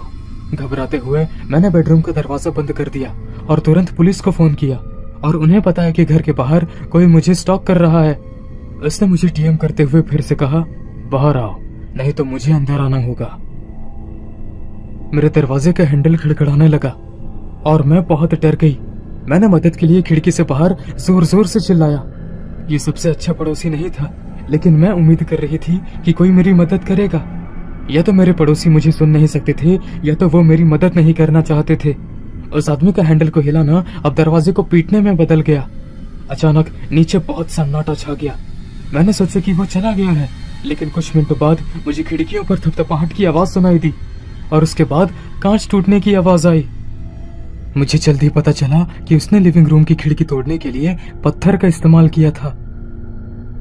30 सेकंड भी नहीं बीते थे कि मुझे सायरन की आवाज सुनाई दी, जब तक एक पुलिस ऑफिसर मुझे देखने के लिए आया कि मैं ठीक हूं या नहीं। उन्होंने किसी घुसपैठियों को ढूंढने के लिए उस एरिया की गश्त की, लेकिन उन्हें कोई नहीं मिला और उन्होंने मुझे कुछ समय के लिए कहीं और रुकने का सुझाव दिया। मैंने उनसे बैग पैक करते समय वहीं रुकने के लिए कहा। जैसे ही मैं अपने माता पिता के घर जाने के लिए अपनी कार में बैठी, मेरे ओनली फैंस डीएम बॉक्स में एक अनरीड मैसेज था, तुम्हारे साथ बिजनेस करके मजा आया। मैंने अपने माता पिता को ये सब कुछ बताया। मैंने अपने माता पिता को वो सब कुछ बताया जो घटित हुआ था और उस रात सोने की कोशिश की। मैं कुछ सवालों से परेशान थी। जॉन स्मिथ कौन था? वो क्या करने की प्लानिंग बना रहा था? उसे कैसे पता चला कि मैं कहाँ रहती हूँ? बेशक मेरी पर्सनल इंफॉर्मेशन ओनली फैंस पर अवेलेबल नहीं थी। अगले दिन मैंने अपना बिजनेस कार्ड चेक किया। उस पर सिर्फ कंपनी का नहीं बल्कि मेरा भी एड्रेस था। फैक्ट ये है कि ये उस नेटवर्किंग मीटिंग के बाद हुआ था। ये कोई संयोग नहीं हो सकता। मुझे यकीन है कि वो इंसान उन लोगों में से एक था जिनसे मैं मीटिंग में मिली थी। कार्ड की जानकारी का उपयोग करके उसने ओनली फैंस पर मेरा अकाउंट ढूंढ लिया। मैंने वो जानकारी पुलिस ऑफिसर्स को दे दी, साथ ही मैंने उन्हें वो सारे कार्ड्स दिए। निसंदेह पुलिस उस आदमी को कभी नहीं ढूंढ पाई। अब मुझे समझ आया कि वो मुझसे इतने फ्रेंडली क्वेश्चंस क्यों पूछ रहा था। ये देखने के लिए कि क्या मैं अकेली रहती हूँ और ये जांचने के लिए कि क्या मेरे पास कोई कुत्ता है। उसके बाद मैंने अपना ओनली फैंस अकाउंट डिलीट कर दिया। मैं अब अपने माता पिता के साथ ही रहती हूँ और अब मैं अपनी जॉब को छोड़कर रिस्क नहीं लेना चाहती थी। जब भी मैं अपने काम पर जाती हूँ और अपने क्लाइंट से मिलती हूँ तो मैं अंदर ही अंदर खुद से सवाल पूछती हूँ कि क्या मैं जिस आदमी के साथ काम कर रही हूँ क्या वो वही है जो उस रात मेरे घर के बाहर था। कुछ ही समय पहले मैंने अपना ओनली फैंस अकाउंट शुरू किया था। मुझे पता है कि आप लोग क्या सोच रहे हैं, लेकिन है उस समय मैं अकेली थी और मुझे लगा कि ये मेरे एक्स्ट्रा पैसा कमाने में थोड़ी मदद करेगा। मैंने शुरू में कुछ नॉर्मल पिक्चर्स अपलोड करके शुरू किया और फिर धीरे धीरे अपनी पिकनिक पिक्चर्स अपलोड करना शुरू किया। हाँ, मुझे इस पर गर्व नहीं है, लेकिन मैं इसके लिए शर्मिंदा भी नहीं हूँ। मैं उस समय अपने माता पिता के साथ रहती थी, इसलिए मुझे कंटेंट बनाने के लिए सावधानी बरतनी पड़ती थी। मैं कोई भी पिक्चर्स या वीडियो लेने से पहले हमेशा उनके घर से बाहर रहने का इंतजार करती हूँ और मैंने अपने किसी क्लोज फ्रेंड को भी इसके बारे में नहीं बताया है। कुछ ही महीनों बाद मुझे विश्वास नहीं हो रहा था कि मैं साइट पर से कितने पैसे कमा रही हूँ। मेरे पास अच्छी खासी संख्या में फॉलोअर्स और सब्सक्राइबर्स हो गए थे। उस समय मेरी अलमारी में काफी पुराने कपड़े थे और मैंने कुछ नए कपड़े खरीदने का फैसला किया। मैंने कुछ नए आउटफिट्स खरीदने के लिए अपने लोकल स्टोर में जाने का फैसला किया।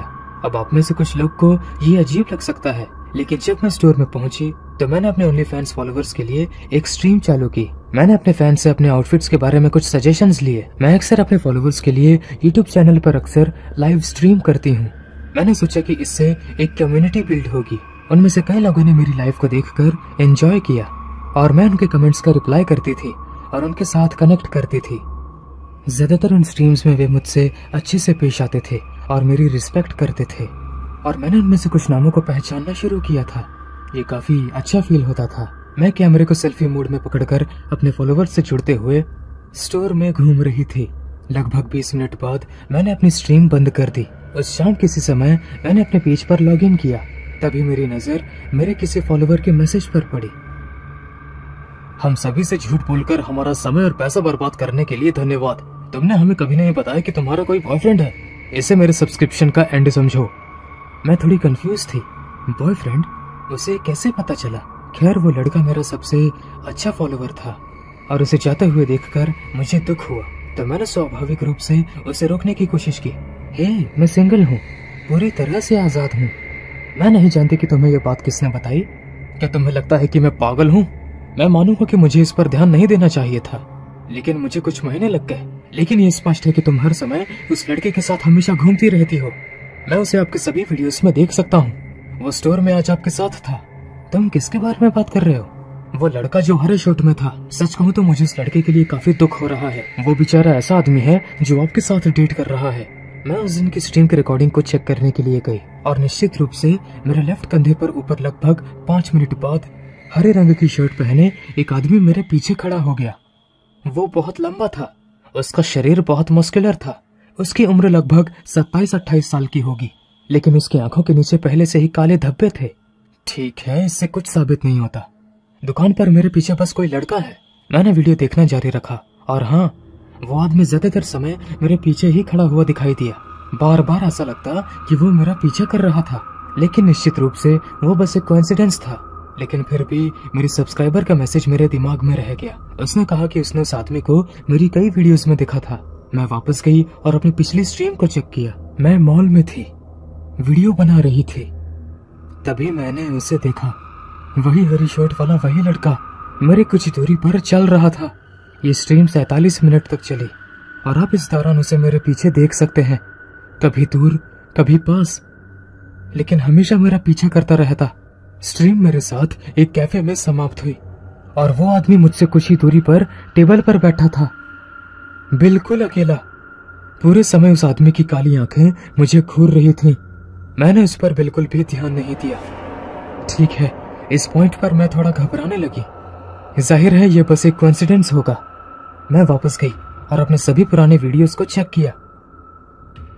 शहर में मेरे वीडियो में, पार्क में कुत्ते को घुमाते हुए, बीच पर आराम करते हुए वीडियो में, वो उन सब में था और उन सभी में उसने लगभग हरी शर्ट पहनी हुई थी। ये आदमी जिसे मैंने अपनी लाइफ में पहले कभी नहीं देखा था, रोजाना मेरा पीछा कर रहा था। वो मेरे जीवन का हिस्सा नहीं था, लेकिन स्पष्ट रूप से मैं उसके जीवन का हिस्सा थी। पहले तो मुझे समझ नहीं आया कि मैं क्या करूं। उसने मुझसे कभी कांटेक्ट नहीं किया या कभी कुछ नहीं किया। मेरे पिताजी लॉ फॉर्म में थे, लेकिन मैं सलाह के लिए उनके पास नहीं जा सकी। मैंने कुछ समय के लिए अपने अकाउंट पर पोस्ट करना बंद कर दिया। सतर्क रहने और इस आदमी पर नजर रखने के लिए मैंने ये फैसला किया, और अगर कुछ ऐसा वैसा हो जाता तो मैं पुलिस को कंप्लेंट करने वाली थी।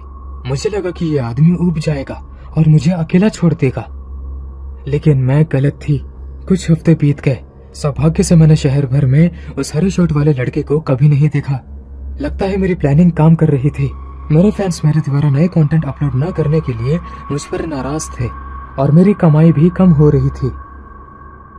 उस वीकेंड मेरे पेरेंट्स अपने किसी फ्रेंड के बच्चे की शादी में गए हुए थे।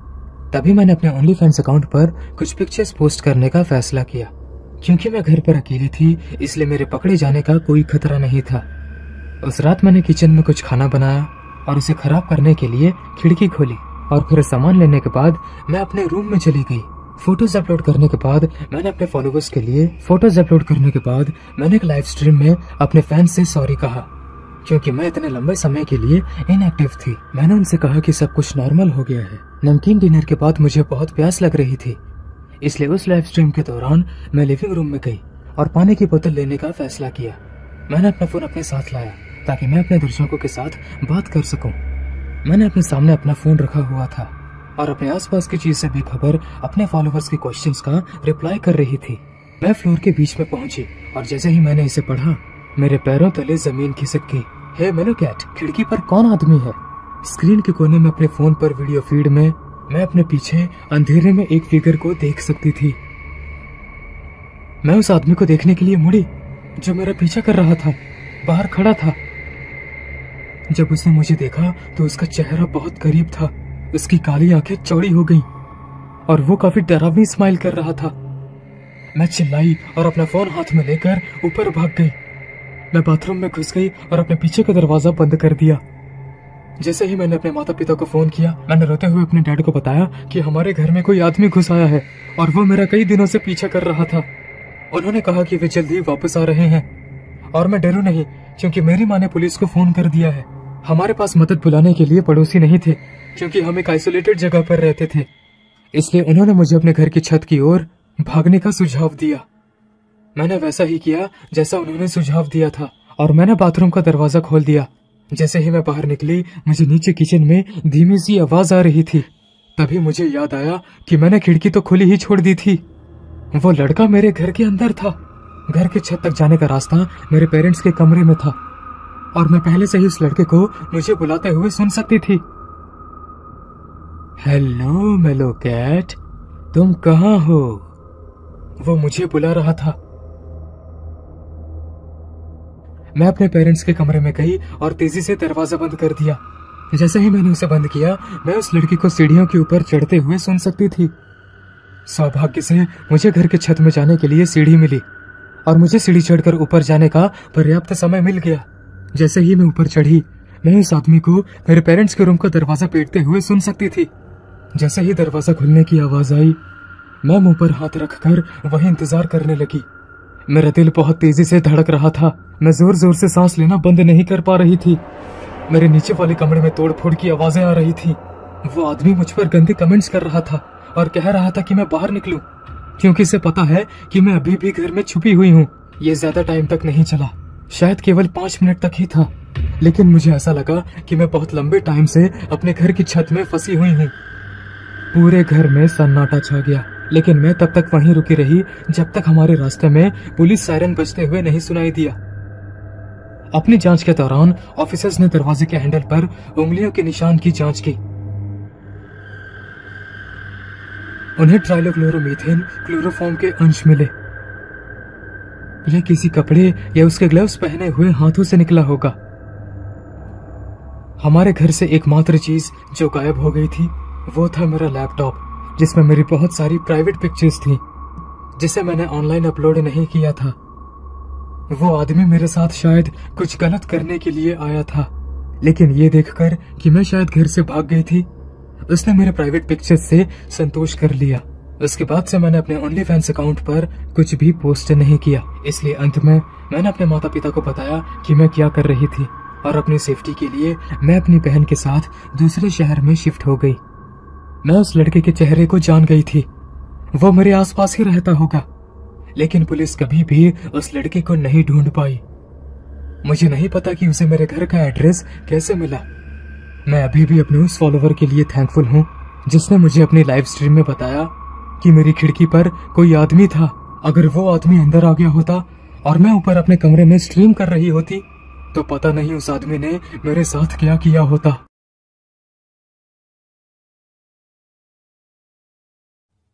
मैंने सुनसान हाईवे पर मौजूद बर्गर किंग आउटलेट में नौकरी की। ये ज्यादातर बोरिंग था क्योंकि यहाँ बहुत कम कस्टमर्स आते थे, लेकिन इस बार चीजें वैसे नहीं हुई जैसे मैंने सोची थी। वो शनिवार की रात थी। ओनर पैसे निकालने के बाद चला गया और मैं वहां अकेला था। घंटों तक कोई कस्टमर नहीं आया। हवा गर्म और भारी थी। ऐसा लग रहा था जैसे कोई तूफान आने वाला हो। मैंने अपने पसीने से लथपथ टी शर्ट को निचोड़ दिया और प्रे किया कि शिफ्ट जल्दी खत्म हो जाए। मैंने अपने बगल की खिड़की से हाईवे को देखा। मैंने सड़क पर एक ट्रक को तेज गति से आते हुए देखा। उसकी आवाज सुनकर मेरे कान में दर्द होने लगा, लेकिन मेरा मूड तब खराब हो गया जब उस ट्रक ने अपने पीछे मरे हुए लोमड़ी की लाश फेंक दी। मैं ये देखने के लिए उसके पास गया कि क्या वो जिंदा है। मैं ये सोचकर बाहर गया कि मैं इसे इसके दुख से निकाल दूंगा। जल्द ही ये क्लियर हो गया कि इसकी कोई जरूरत नहीं थी।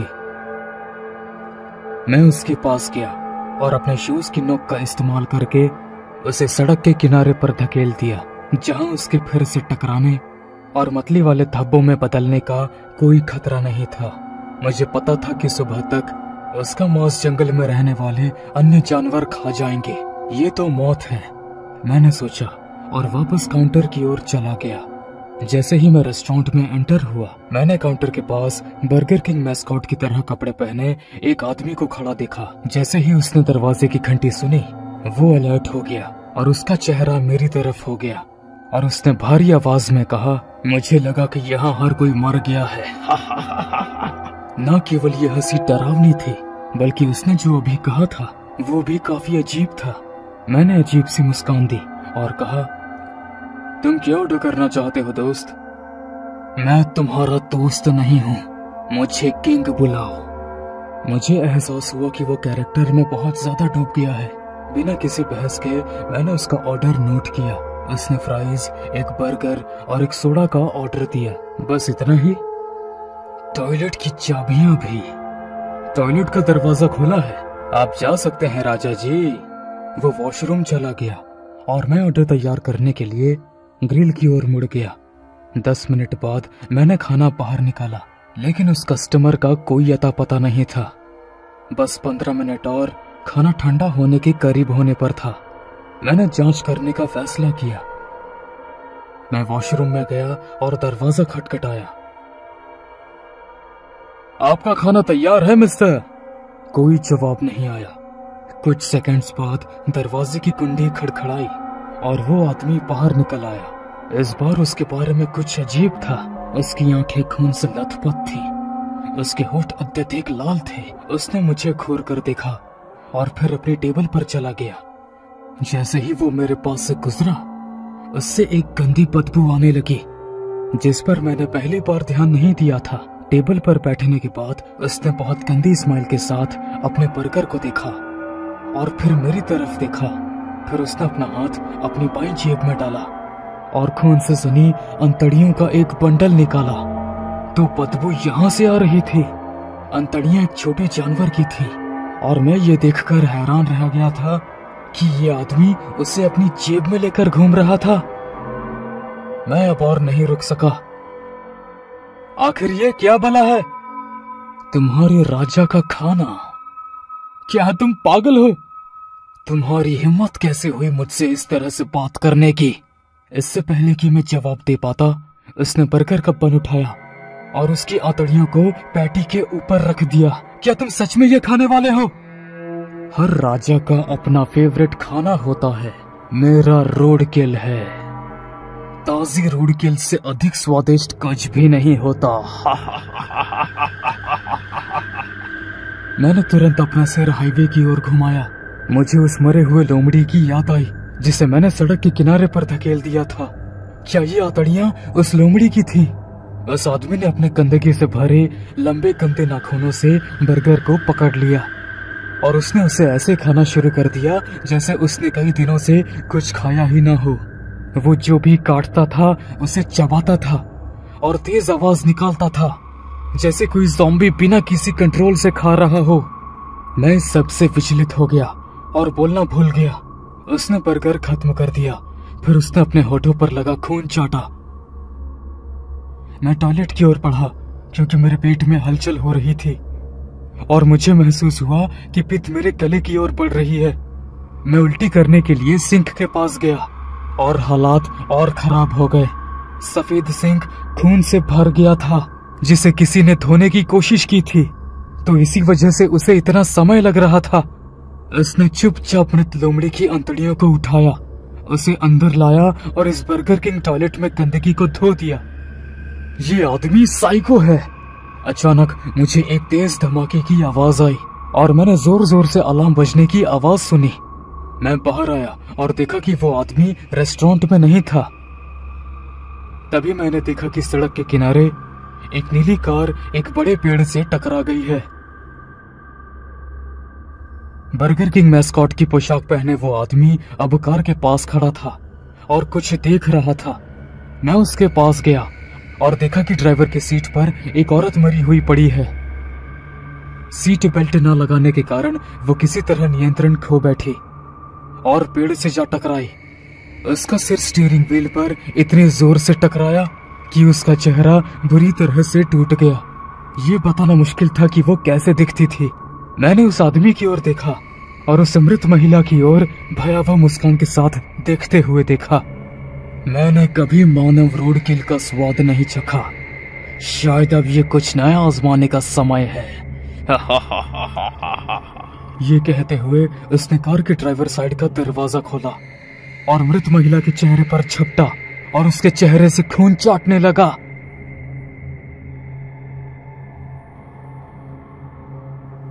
मेरे सिर में दर्द होने लगा और मैं सड़क पर बेहोश हो गया। जैसे ही मैंने आंखें खोली तो तेज सायरन की आवाज सुनकर मेरी नींद खुल गई। रेड और ब्लू लाइट की चमक ने मेरी आंखों को धुंधला कर दिया। ऑफिसर ब्रुक्स, वो जाग गया है। जैसे ही मेरी सेंसेस नॉर्मल होने लगी, मैंने पाया कि मैं एक एम्बुलेंस के अंदर लेटा हुआ था और एक पुलिस कर्मचारी मेरे ठीक बगल में बैठी थी। वो सब मुझे शक की नजर से देख रहे थे। क्या हुआ था? एक और एक लंबा पुलिस वाला एम्बुलेंस के पास आया और मैं धीरे से स्ट्रेचर से उठ गया। उसने दृढ़ आवाज में कहा, क्या तुम उस बर्गर किंग आउटलेट में काम करते हो?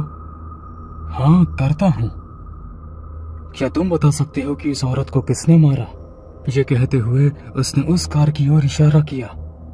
मैंने घबराई हुई आवाज से कहा, मार डाला? आप ये क्या कह रहे हैं? वो एक एक्सीडेंट था। उसकी कार एक बड़े पेड़ से टकरा गई, इसलिए मैं रेस्टोरेंट से बाहर आया था। सच में? फिर उसका आधा चेहरा गायब क्यों है? क्या किसी ने उसका चेहरा काट दिया है? और मुझे नहीं लगता कि यह किसी जानवर ने किया है। मैं बाहर निकला और देखने गया। पुलिस वालों ने मुझे रोकने की कोशिश की, लेकिन मैंने उनकी बात नहीं सुनी। जैसे ही मैंने कार में झांक कर देखा तो मुझे वो महिला दिखी। वो वैसी नहीं दिखती थी जैसे उसे मैंने पहली बार देखा था। और पुलिस वाले सही थे, लेकिन मुझे कुछ पता था जो वे नहीं जानते थे। उसका चेहरा काटा नहीं गया था, बल्कि किसी पागल ने उसे खा लिया था। मैंने उन्हें सब कुछ बताया और उन्हें रेस्टोरेंट से कैमरा फुटेज भी दिखाया जहां उस आदमी को अंदर जाते और वो सब पागलपन भरी हरकतें करते हुए देखा जा सकता था। मैं बस आशा करता हूँ कि वे जल्द ही उसे पकड़ लेंगे, क्योंकि मुझे नहीं लगता है कि वो अपनी भूख मिटाने के लिए अब किसी सड़क पर हत्याओं का इंतजार करेगा।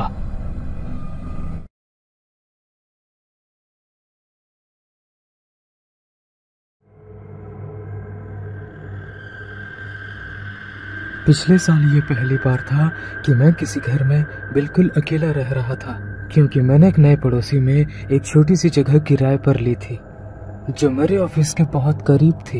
मैं अक्टूबर की शुरुआत में चला गया, लेकिन ऐसा लगा जैसे ज्यादातर पड़ोसी एक दूसरे से कम ही बात करते थे। लेकिन पहले कुछ हफ्तों तक सब कुछ बिल्कुल सामान्य था। वैसे भी अब हैलोवीन था और मैंने देखा कि मेरे आसपास के कुछ ही घर में डेकोरेशंस की गई थी। उन घरों में से कोई भी हैलोवीन के लिए एक्साइटेड नहीं लग रहा था। घर के आसपास बस स्कैरी पंपकिंस थे। मैंने अपने दरवाजे पर एक छोटा सा ट्रिक और ट्रिक लोगो लगाने का डिसीजन लिया और जहां मैं रहता था वहां बांटने के लिए मैंने कैंडीज का एक मीडियम साइज थैला खरीदा। मैंने सोचा कि मैं 3 या 4 बड़े बैग खरीदूंगा, लेकिन मुझे नहीं लगता कि यहाँ के लोग हैलोवीन मनाने में इंटरेस्टेड थे। दोपहर हुई और मुझे बच्चों के कुछ छोटे ग्रुप मिले। मैं थोड़ा निराश था क्योंकि मुझे हैलोवीन हमेशा से पसंद रहा है, भले ही मैं अपने घर में उपहार देने वाला एक लौता व्यक्ति था। वैसे भी रात के लगभग 10 बजे देर होने लगी थी, इसलिए मैंने कैंडी का बैग अपनी पेंट्री में रख दिया और रात खत्म करने के लिए एक डरावनी फिल्म देखने का डिसीजन लिया। यह कुछ खास नहीं लग रहा था। मुझे लगता है कि दरवाजे की घंटी बजने से पहले मैं आधी फिल्म देख चुका था। मैं उठा और झांक कर देखा कि वहाँ कौन है। मैंने देखा कि एक छोटा लड़का, शायद 10 या 11 साल का, नॉर्मल कपड़ों में दरवाजे पर खड़ा था। बस रेड एंड ब्लैक कपड़े और एक मास्क पहना हुआ था उसने। मैंने दरवाजा खोला और उसने कहा ट्रिक या ट्रीट। अब तक लगभग 11 बज चुके थे, इसलिए मुझे थोड़ी चिंता होने लगी थी कि वो अकेला घर घर में क्यों घूम रहा है। मैं मुस्कुराया और उससे कहा कि 1 मिनट रुको, जब तक मैं उसके लिए कैंडीज लेके आता हूँ जो मैंने रखी थी। मैं अपने पेंट्री में वापस गया और एक बड़ी मुट्ठी उठाई और फिर उन्हें वापस दरवाजे पर ले आया और लड़के के थैले में डाल दिए।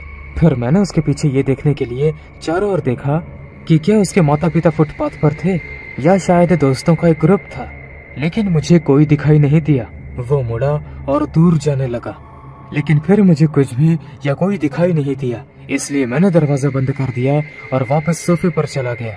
कुछ मिनट और बीते थे कि दरवाजे की घंटी दोबारा बजी। इस बार मैं पहले पेंट्री में गया और कैंडीज का एक बड़ा बैग लिया और फिर दरवाजे की ओर चला गया। जब मैंने उसे खोला तो मुझे आश्चर्य हुआ कि ये वही बच्चा वहाँ खड़ा था, लेकिन इस बार बिना किसी बैग के।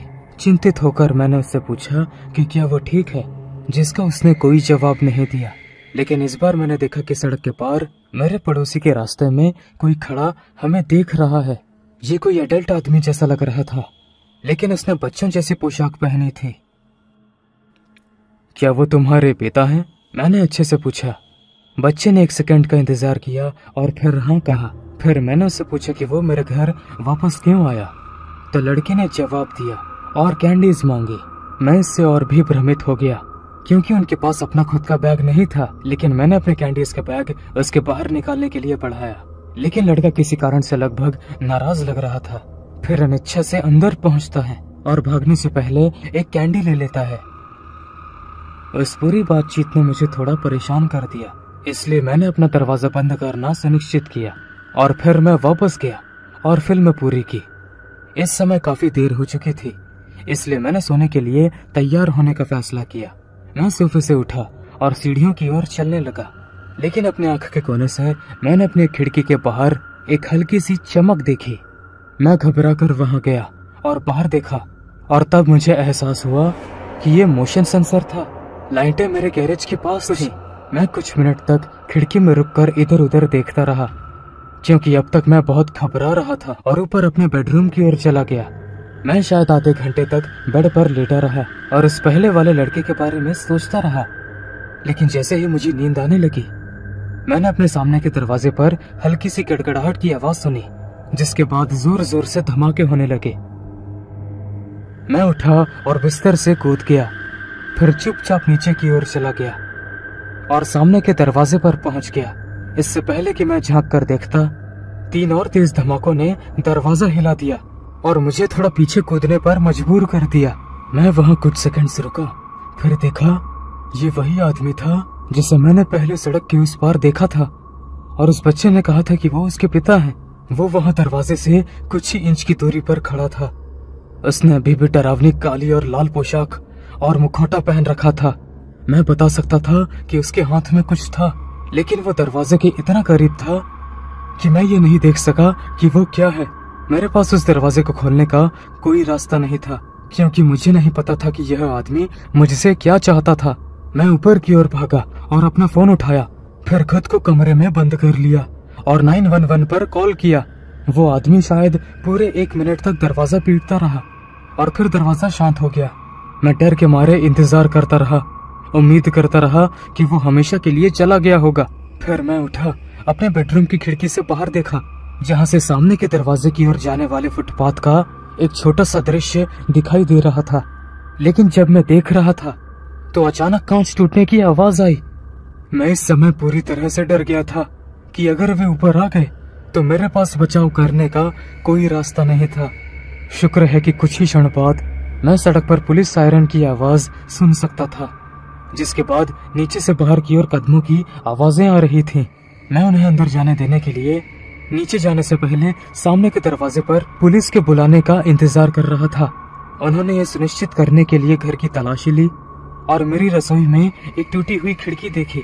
मैं सुरक्षित रहने के लिए अगले कुछ दिनों तक एक होटल में रुका, लेकिन मुझे लगता है कि वो आदमी कभी वापस नहीं आएगा। मैं पूरी रात अपने दिमाग में ये सोचता रहता हूँ कि क्या वो अपने बच्चे का इस्तेमाल करके मेरे घर में घुसने की कोशिश कर रहा था। मैं वास्तव में निश्चित रूप से नहीं जानता, लेकिन हालांकि कुछ भी चोरी नहीं हुआ था। वैसे भी अब लगभग 1 साल हो गया है और हैलोवीन बस कुछ ही हफ्तों में है, और मुझे काफी घबराहट होने लगी है कि अगर पिछले साल का वो आदमी वापस न आ जाए और उसे पूरा कर सके जो वो करना चाहता था।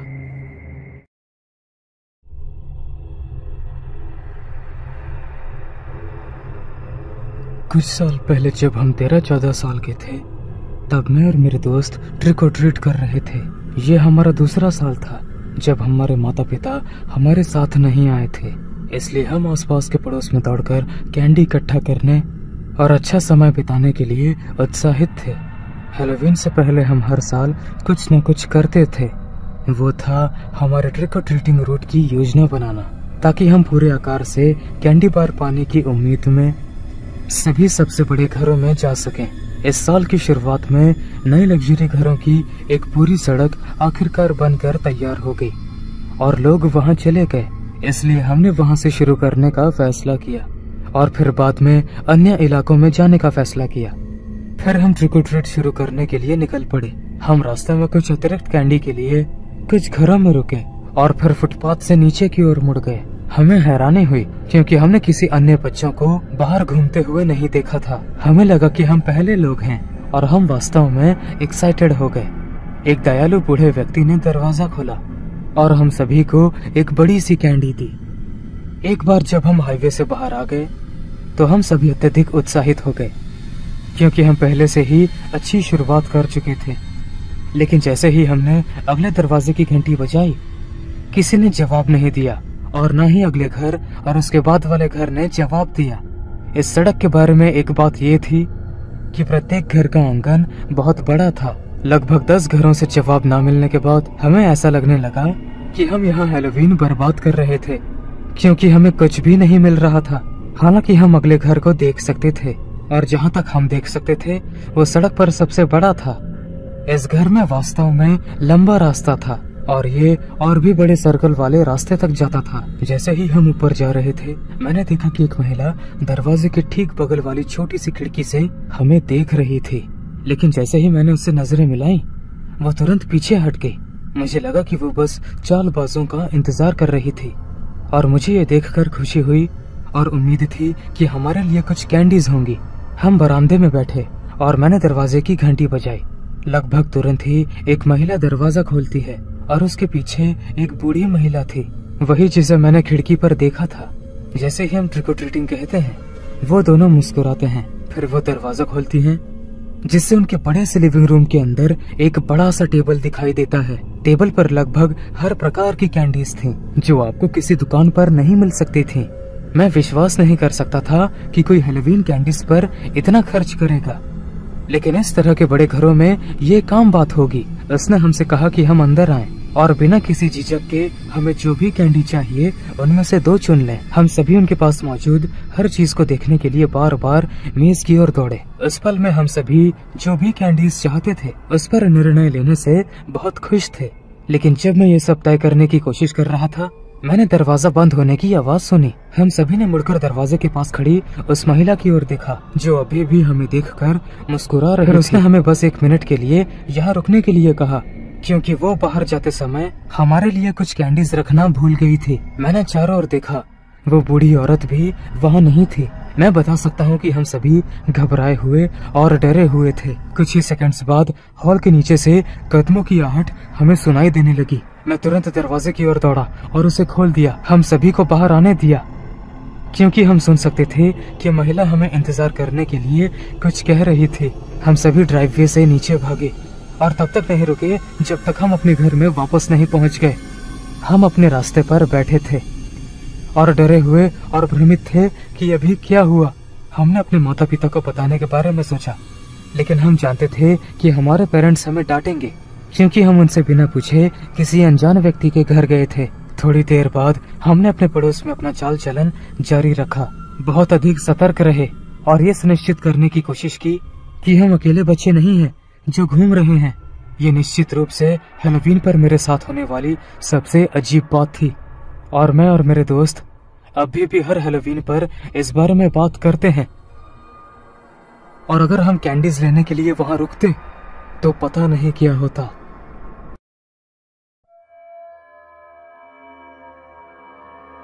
जब मैं बच्चा था, मैं अपने माता पिता के साथ एक छोटे से पड़ोस में रहता था। जहाँ तक चालाकी और अन्य चीजों की बात है, तो हैलोवीन वास्तव में कभी भी बड़ी चीज नहीं थी, इसलिए हम हमेशा कुछ और करते थे। हैलोवीन पर एक चीज जो मुझे और मेरे पिताजी को करना हमेशा पसंद था, वो थी खौफनाक जगहों की खोज करना। लेकिन मैं इस तरह के काम कभी अकेले या दोस्तों के साथ नहीं करूँगा, लेकिन उनके साथ मैं सुरक्षित महसूस करता था।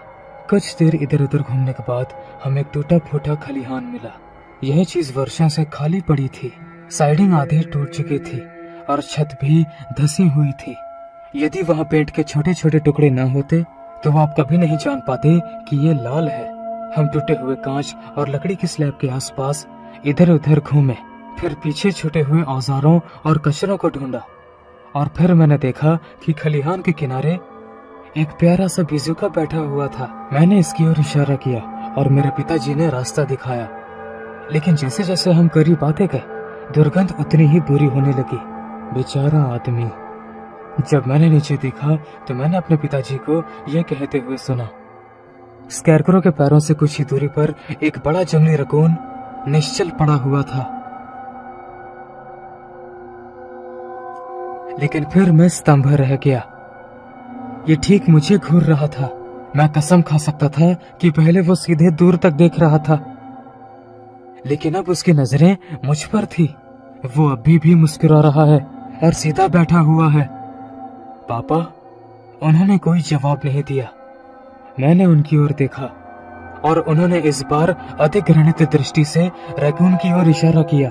इसके अंदर का सारा सामान गायब था और आमतौर पर कोई बड़ी गड़बड़ी या कुछ और होता था, लेकिन इसके बारे में अजीब बात यह थी कि जब तक आप बारीकी से इसे नहीं देखते तब तक यह शायद ही ध्यान देने योग्य था। मैं नहीं चाहता था, लेकिन मैंने एक बार फिर से स्कैरक्रो की तरफ देखा। जब मुझे एहसास हुआ कि वो अभी भी मुझे घूर रहा है, लेकिन उसकी भौहें जो अभी भी उठी हुई थी अब सिकुड़ गई और उसकी मुस्कान गायब हो गई।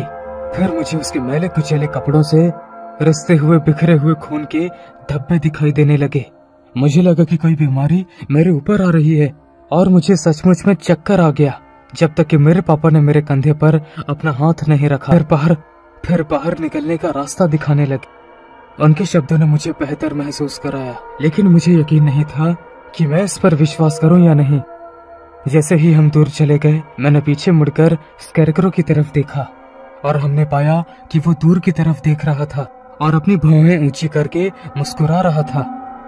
मैंने अपने डैड को ये बात कभी नहीं बताई, क्योंकि मुझे पूरा यकीन नहीं था कि मैंने जो देखा था वो वास्तविक था भी या नहीं, और मैं नहीं चाहता था कि उन्हें चिंता हो कि मैं चीजें देखकर डर रहा हूँ।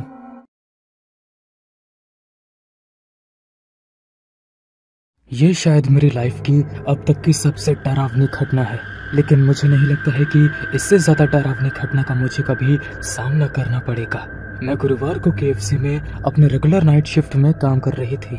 बोर होने के कारण और पिछले आधे घंटे से कोई कस्टमर नहीं होने के कारण मैं स्मोक करने के लिए बाहर चली गई। खाली हाईवे मेरी आंखों के सामने एक लंबे समय से भूले हुए रास्ते की तरह खड़ा था। तभी मैंने एंट्रेंस डोर की घंटी बजने की आवाज सुनी। ये फील करते हुए कि कोई कस्टमर आया है, मैं जल्दी से पीछे के दरवाजे से अंदर गई और सीधे काउंटर की ओर चली गई। मैं उस कस्टमर को देखकर चौंक गई जो अभी अभी आई थी। लगभग 30 साल की एक औरत अपने गोद में एक बच्चे को लेकर काउंटर के पास खड़ी थी। उसकी शारीरिक हालत इतनी अजीब थी कि मैंने उसके बच्चे को पूरी तरह से इग्नोर कर दिया और उसे देखती रही। वो उन माओ जैसी बिल्कुल नहीं थी। उसके कपड़े इतने गंदे थे कि कोई भी उसके असली रंग का अंदाजा नहीं लगा सकता था। वो उस औरत की तरह लग रही थी जो कुछ समय से सड़कों पर रह रही है। क्योंकि मैं उसे बहुत देर तक घूर रही थी, वो समझ गई कि मेरे दिमाग में कुछ चल रहा है। कि तुम मेरा ऑर्डर लोगी? ये फील करते हुए कि मैं कितनी इंसल्टिंग थी, मैंने तुरंत अपने व्यवहार को सुधारा और विनम्रता से कहा, KFC में आपका स्वागत है मैम, आपको क्या ऑर्डर करना है? ये ठीक है, मैं माफी चाहती हूँ। ठीक है, मैं फ्राइज और एक पेप्सी के साथ एक बड़ी फ्राइड चिकन बकेट लूंगी। ठीक है मैम, प्लीज अपनी सीट पर बैठ जाइए। वो धीरे धीरे पास के टेबल पर चली गई और अपने बच्चे को गोद में लेकर बैठ गई, ये फील करते हुए कि बच्चा सो रहा है। मैंने जितना हो सके उतना शांत रहने की कोशिश की। मैं किचन में गई और हमारे रात के शेफ को ये ऑर्डर शुरू करने के लिए कहा। वापस आकर मैंने देखा कि वो महिला प्यारी सी स्माइल के साथ अपने बच्चे को देख रही थी। उस मुस्कुराहट ने मुझे मेरी माँ की याद दिला दी। इस दुनिया में आपको आपकी माँ से ज्यादा कोई प्यार नहीं कर सकता। और उस औरत को देखकर मैं थोड़ी भावुक हुए बिना नहीं रह सकी। वो बच्चे को किस कर रही थी और उसे अपनी बाहों में धीरे धीरे झुलाते हुए लोरी गा रही थी। मुझे उस बेचारी महिला के लिए बहुत बुरा फील हुआ, लेकिन हर दूसरी माँ की तरह वो भी अपने बच्चे को सबसे अच्छा देना चाहती थी। मैं तिरछी नजर से उसे देखती रही। 10 मिनट बाद उसका खाना आ गया। मैंने उसे एक ट्रे पर रखा और उसके टेबल की ओर चलने लगी। मुझे अपनी तरफ आता देख वो सतर्क हो गई और उसने अपने बच्चे को अपने सीने से और भी ज्यादा सटा लिया।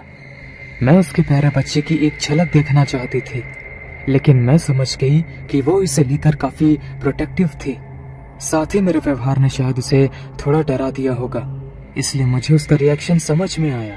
ये रहा आपका ऑर्डर मैम, प्लीज एंजॉय कीजिए। अगर आपको कुछ चाहिए तो मुझे बताइए। अपनी जानने की इच्छा को शांत करते हुए मैं काउंटर पर लौट आई और उसे अपने खाने को एंजॉय करने के लिए जगह दी। उसकी हड्डी की बनावट से पता चलता है कि उसने बहुत समय से खाना नहीं खाया है, इसलिए मैं उसे अब और परेशान नहीं करना चाहती थी। चिकन की बड़ी बकेट देखकर उसकी आंखें खुशी से चमक उठी।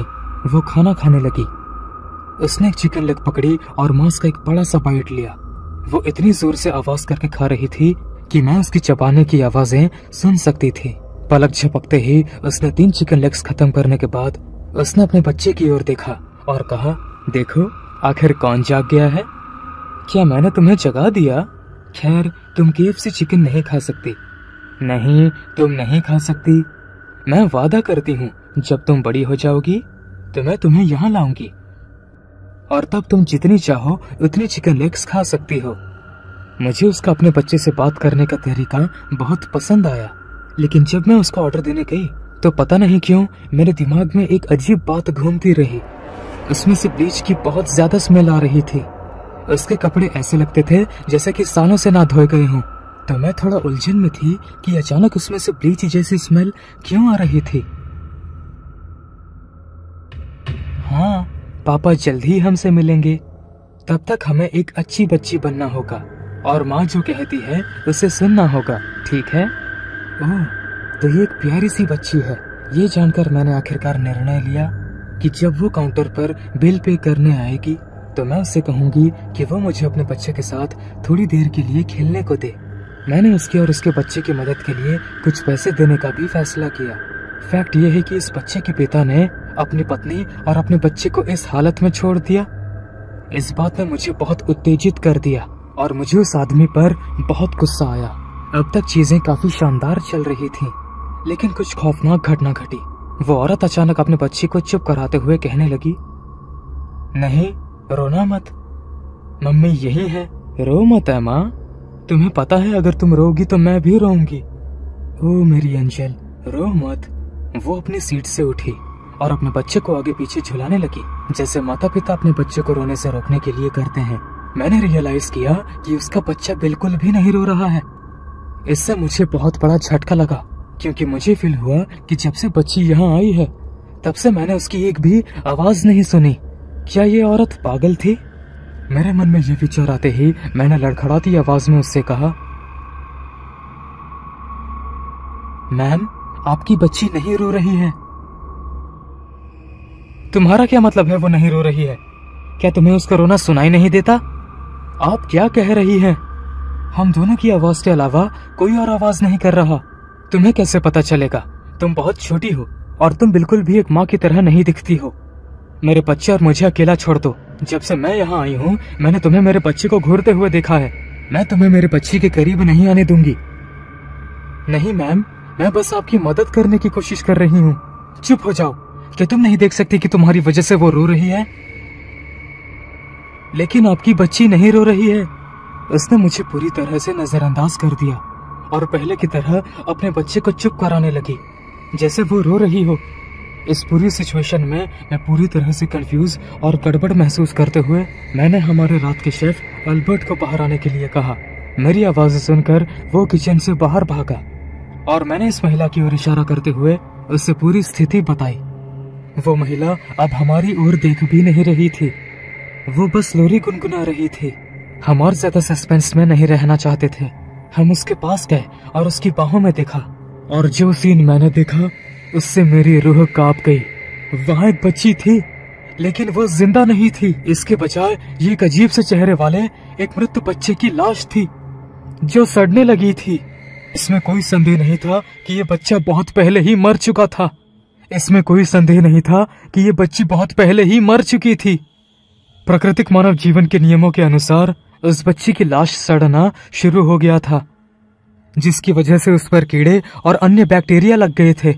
जब पुलिस वाले आए और उसे अस्पताल में ले गए तो मैं पूरी तरह से टूट गई थी।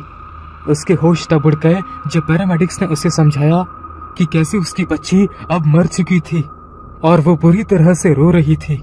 बाद में ये पता चला कि ये महिला बेघर थी और एक आदमी ने उसे सड़क से उठा लिया और संभोग के बदले उसे पैसे दिए।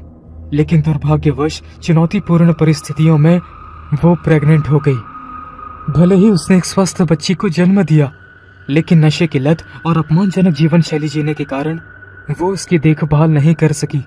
अपने बच्चे को खोने का सदमा उस पर इतना गहरा पड़ा कि उसने ये दिखावा करना शुरू कर दिया कि वो जीवित है और वो जहां भी जाती उसकी लाश को अपनी बाहों में ले जाती। इससे मेरा दिल टूट जाता है कि किसी ने भी उसकी मदद करने या कम से कम उसमें दिलचस्पी दिखाने की तकलीफ नहीं की। मैं ये कहानी उस आदमी तक पहुंचाना चाहती हूँ जिसने उसके साथ अनप्रोटेक्टेड सेक्स किया और फिर उसे वैसे ही छोड़ दिया। अगर तुम ये स्टोरी देख रहे हो घटिया आदमी, तो मैं तुम्हें चीख कर बताना चाहती हूँ कि सिर्फ इसलिए कि वो बेघर थी और ठीक नहीं थी कि तुमने उस बेचारी बेघर महिला के साथ बहुत गलत किया। मुझे उम्मीद है कि तुम नर्क में सड़ोगे।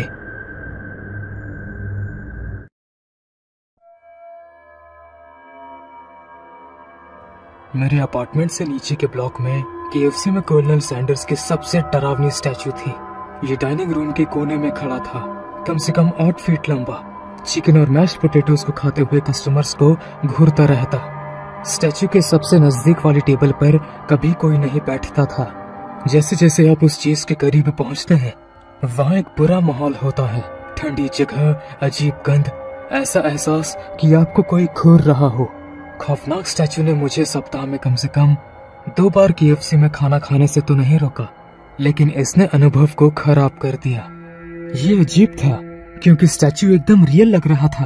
एकदम सफेद बाल और उसमें आंखों के नीचे झुर्रियां, आइवरी पेल सूट और उसके परफेक्ट दांतों के अंदर वो गुलाबी जीभ एकदम रियल लग रहे थे।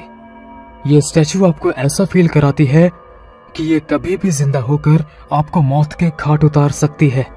मैंने सर्दियों में उस केएफसी में पार्ट टाइम काम करना शुरू किया।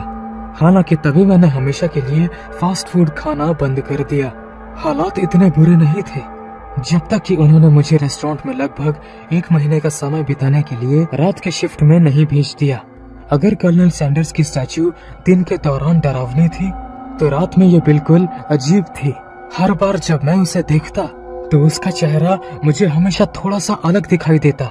मैंने ये जांचने के लिए कि क्या मैं पागल हूँ, हर रात स्टैचू की तस्वीरें लेना शुरू कर दिया, ये देखने के लिए कि क्या ये सच में बदल रही थी। हालांकि जब भी मैं कोई फोटो लेता तो वो फोटो हमेशा धुंधली हो जाती। मुझे सर्दी में काम पर जाने में ज्यादा मजा नहीं आया, लेकिन मैं इसे आगे बढ़ाने में कामयाब रहा क्योंकि छुट्टियों के बाद ही सैलरी बढ़ती रही। मैंने रुकने का फैसला किया क्योंकि अब मैं अपने जीवन में पहली बार वास्तव में पैसे बचाने के लिए पर्याप्त कमाई कर रहा था। फिर जनवरी की एक रात मैंने अपने लाइफ की सबसे बड़ी गलती की। मैंने रात की शिफ्ट के बाद KFC को खुद बंद करने की पेशकश की। मैंडी को मेरी मदद करनी थी। वो एक लाल बालों वाली बहुत क्यूट लड़की थी, लेकिन वो बीमार महसूस कर रही थी, इसलिए मैंने अकेले ही KFC को बंद करने का डिसीजन लिया। मैं उसके साथ डेट पर जाना चाहता था, लेकिन मैंने उसे कभी अपने दिल की बात नहीं बताई। जब सारे कस्टमर्स चले गए तो मैंने KFC की क्लोजिंग करना शुरू कर दिया। मैंने दरवाजे बंद कर दिए, मेन लाइटें बंद कर दी। फिर मैंने एक ब्लूटूथ स्पीकर निकाला और किसी क्लासिक रॉक की धुन पर पोछा लगाना शुरू कर दिया। मैंने सैंडर्स की स्टैचू के पास वाली टेबल को छोड़कर सभी टाइल्स पोंछ दिए। क्योंकि वहाँ कोई नहीं बैठा करता था, इसलिए वो हमेशा से ही साफ था। हमारी पॉलिसी कहती है कि हम साइट पर केवल 2 या 2 से अधिक कर्मचारी के साथ ही बंद करें, कुछ सेफ्टी रीजंस की वजह से। लेकिन जैसे जैसे वक्त बीतता गया, मुझे एहसास हुआ जैसे कोई मेरी नजरों से बाहर होकर रेस्टोरेंट के चारों ओर घूम रहा था। मैं बाथरूम की सफाई शुरू ही करने वाला था कि मैंने किचन में हलचल सुनी। मैंडी, मैंने सेल्फ डिफेंस के लिए अपना पोछा उठाते हुए चिल्लाया। कुछ खुरचने की आवाज आई। उसके बाद सन्नाटा छा गया। मैं काउंटर के पीछे छुप गया और मॉप को उस तरह पकड़ा जैसे कि वो कोई बैट हो। किचन के पिछले हिस्से में वार्मिंग स्टेशन पर किसी चीज ने खटखटाने की आवाज की। ये खाने को गर्म रखने के लिए मेटल की अलमारियां और हीट लैम्प का एक क्रम है। ये भारी था और एक झटके के लिए बहुत भारी। वो चूहों के लिए बहुत भारी था। हाँ, हमारे किचन में चूहे थे। मैंने पोछे को दीवार के सहारे टिकाया और वार्मिंग स्टेशन को वापस अपनी जगह पर धकेल दिया। जब मैं वापस डाइनिंग रूम की ओर मुड़ा तो मैं हैरान रह गया जब मैंने कर्नल सैंडर्स की स्टैचू को थोड़ा हिले हुए देखा। वह ज्यादा हिला हुआ नहीं था, बस उसका थोड़ा सा सिर मुड़ गया था, लेकिन ये कुछ वक्त पहले के मुकाबले बहुत अलग लग रहा था। उसकी आंखें चौड़ी थी, कम रोशनी में लगभग काली पड़ गई थी और उसकी मुस्कान पहले से अधिक ज्यादा चौड़ी थी। ये बस मेरी इमेजिनेशन है।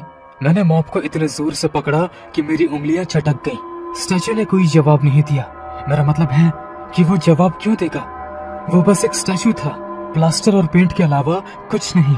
फिर भी मैंने जल्दी जल्दी बाथरूम की सफाई करने का डिसीजन लिया और अपनी अगली शिफ्ट में अपने मैनेजर से डांट खाने का जोखिम उठाया। हे, क्या तुम यहाँ अकेले हो? किचन के पीछे से एक कर्कश आवाज ने मुझसे पूछा। मैंडी? मैंने फिर से पूछा। नहीं, सॉरी, मैंडी नहीं। आवाज आदमी की थी, कुछ इस तरीके की कि मैं नहीं बता सकता। डरते हुए मैं उस आवाज को ढूंढने में लग गया। किचन के पिछले हिस्से की लाइट में कुछ खराबी थी। हर चीज एक गहरी अननेचुरल परछाई से ढकी हुई थी। मैंने अंधेरे में एक फिगर देखी जिसका आकार एक बड़े आदमी जैसा था। तुम कौन हो? मैंने उससे पूछा। मैं उसका चेहरा नहीं देख सका, लेकिन मुझे ऐसा लगा कि शैडो मुस्कुरा रहा था। मैं बहुत कुछ था। एक सोल्जर, एक शेफ, एक बिजनेस ओनर, इंसान। अब जो मैं हूं तुम्हारे सामने हूं। क्या तुमने कहा कि तुम अकेले हो, या मैंने बस कल्पना की? मेरा मुंह सूख गया। मुझे बोलने में दिक्कत हो रही थी। डाइनिंग रूम में मेरे पीछे से एक जोरदार चरमराहट की आवाज आई। मैंने जल्दी से पीछे देखा मैं किचन में शैडो से अपनी आंखें नहीं हटाना चाहता था। बहुत लंबे समय बाद कर्नल सैंडर्स की स्टैचू फिर से हिल गई थी। अब वो डाइनिंग रूम के बीच में खड़ा था, आधा झुका हुआ था, जैसे वो छुपने की कोशिश कर रहा हो या मुझ पर झपटने के लिए तैयार हो। क्या तुम जानते हो कि मैंने इस जगह को KFC नाम क्यों दिया? शैडो ने पूछा। मैं पीछे मुड़ा और पाया कि वो भी मेरे करीब था। अब पूरी किचन में रोशनी धीमी हो गई थी और हर मिनट अंधेरा बढ़ता जा रहा था। मैं उन दोनों के बीच फंसा हुआ महसूस कर रहा था। मैं वहां से भागने का सोच रहा था, फिर मैंने सोचा कि वो मेरा पीछा कर सकते हैं, इसलिए मैं बस रुक गया। KFC, खैर इसका मतलब है केंटकी फ्राइड। नहीं, शैडो वाला आदमी कुर्राया। उन्होंने मुझसे यही कहलवाया, लेकिन KFC मूल रूप से उस तरह के कस्टमर्स को रिप्रेजेंट करता था जिसे मैं अपने रेस्टोरेंट में लाना चाहता था। Killers favourite chicken. वहां फिर से आवाज आई। मुझे पता था कि स्टैचू पीछे हिल रहा था। डाइनिंग रूम में टेबल घसीटने की आवाजें आ रही थीं। मैं मुड़कर देखना चाहता था, लेकिन मैं किचन में शैडो की ओर पीठ नहीं करना चाहता था। किसी भी क्षण मुझे यह महसूस होने की उम्मीद थी कि वो स्टैचू मेरे पीछे आके मेरा गला दबा देगा। बेल बजी। अचानक किचन की लाइट वापस आ गई। निक, एक परिचित आवाज ने पुकारा। तुम काउंटर के पीछे मॉप लेकर क्यों खड़े हो? ये मैंडी थी। वो सामने के दरवाजे से अंदर आई और अपने स्टाफ की चाबी से दरवाजा खोला। घंटी इस दरवाजे के ऊपर थी। जब भी कोई ग्राहक अंदर आता है तो वो घंटी बजती थी। मैंने मॉप नीचे रखा और काउंटर के सामने झुक गया। किचन में उस शैडो का कोई निशान नहीं था। जब मैंने डाइनिंग रूम की ओर देखा तो मैंने देखा कि कर्नल सैंडर्स की स्टैचू अपनी जगह पर वापस थी, ठीक वैसे ही जैसे वो हमेशा रहती थी। हे भगवान, निक, तुम्हें क्या हुआ? मैंडी ने मेरी ओर बढ़ते हुए कहा। तुम यहाँ क्या कर रहे हो? तुम्हें KFC अकेले बंद करने को कहने के लिए मैं थोड़ी गिल्टी फील कर रही हूँ। मुझे लगा कि मैं तुम्हें काम पूरा करने में मदद करूंगी। निक, क्या तुम ठीक हो? तुम्हें देखकर ऐसा लग रहा है कि तुम्हें उल्टी आने वाली है। बिना एक शब्द कहे मैं काउंटर पर चढ़ गया। मैंडी का हाथ पकड़ा और हम दोनों KFC को बिना लॉक किए बाहर आ गए। मैंने एक और एक चरमराहट सुनी, जैसे वो स्टैचू हमें जाते हुए देखने के लिए हिल रही हो। वो आखिरी बार था जब मैंने KFC या किसी अन्य रेस्टोरेंट में कदम रखा था। मैंने अगली सुबह काम छोड़ दिया और अपने मैनेजर को फोन करके ये सुनिश्चित किया कि वो जानती है कि वो मेरी गलती थी। मैं नहीं चाहता था कि मैंडी मुसीबत में पड़े। हालांकि मैंने उससे काम करने के लिए कोई और जगह ढूंढने की विनती की। उसने वादा किया कि वो इसके बारे में सोचेगी। मैं कभी भी उसे अपने दिल की बात नहीं बता सका। मैंने अपना पट्टा जल्दी से समाप्त कर दिया और 1 महीने के अंदर ही शहर को छोड़ दिया।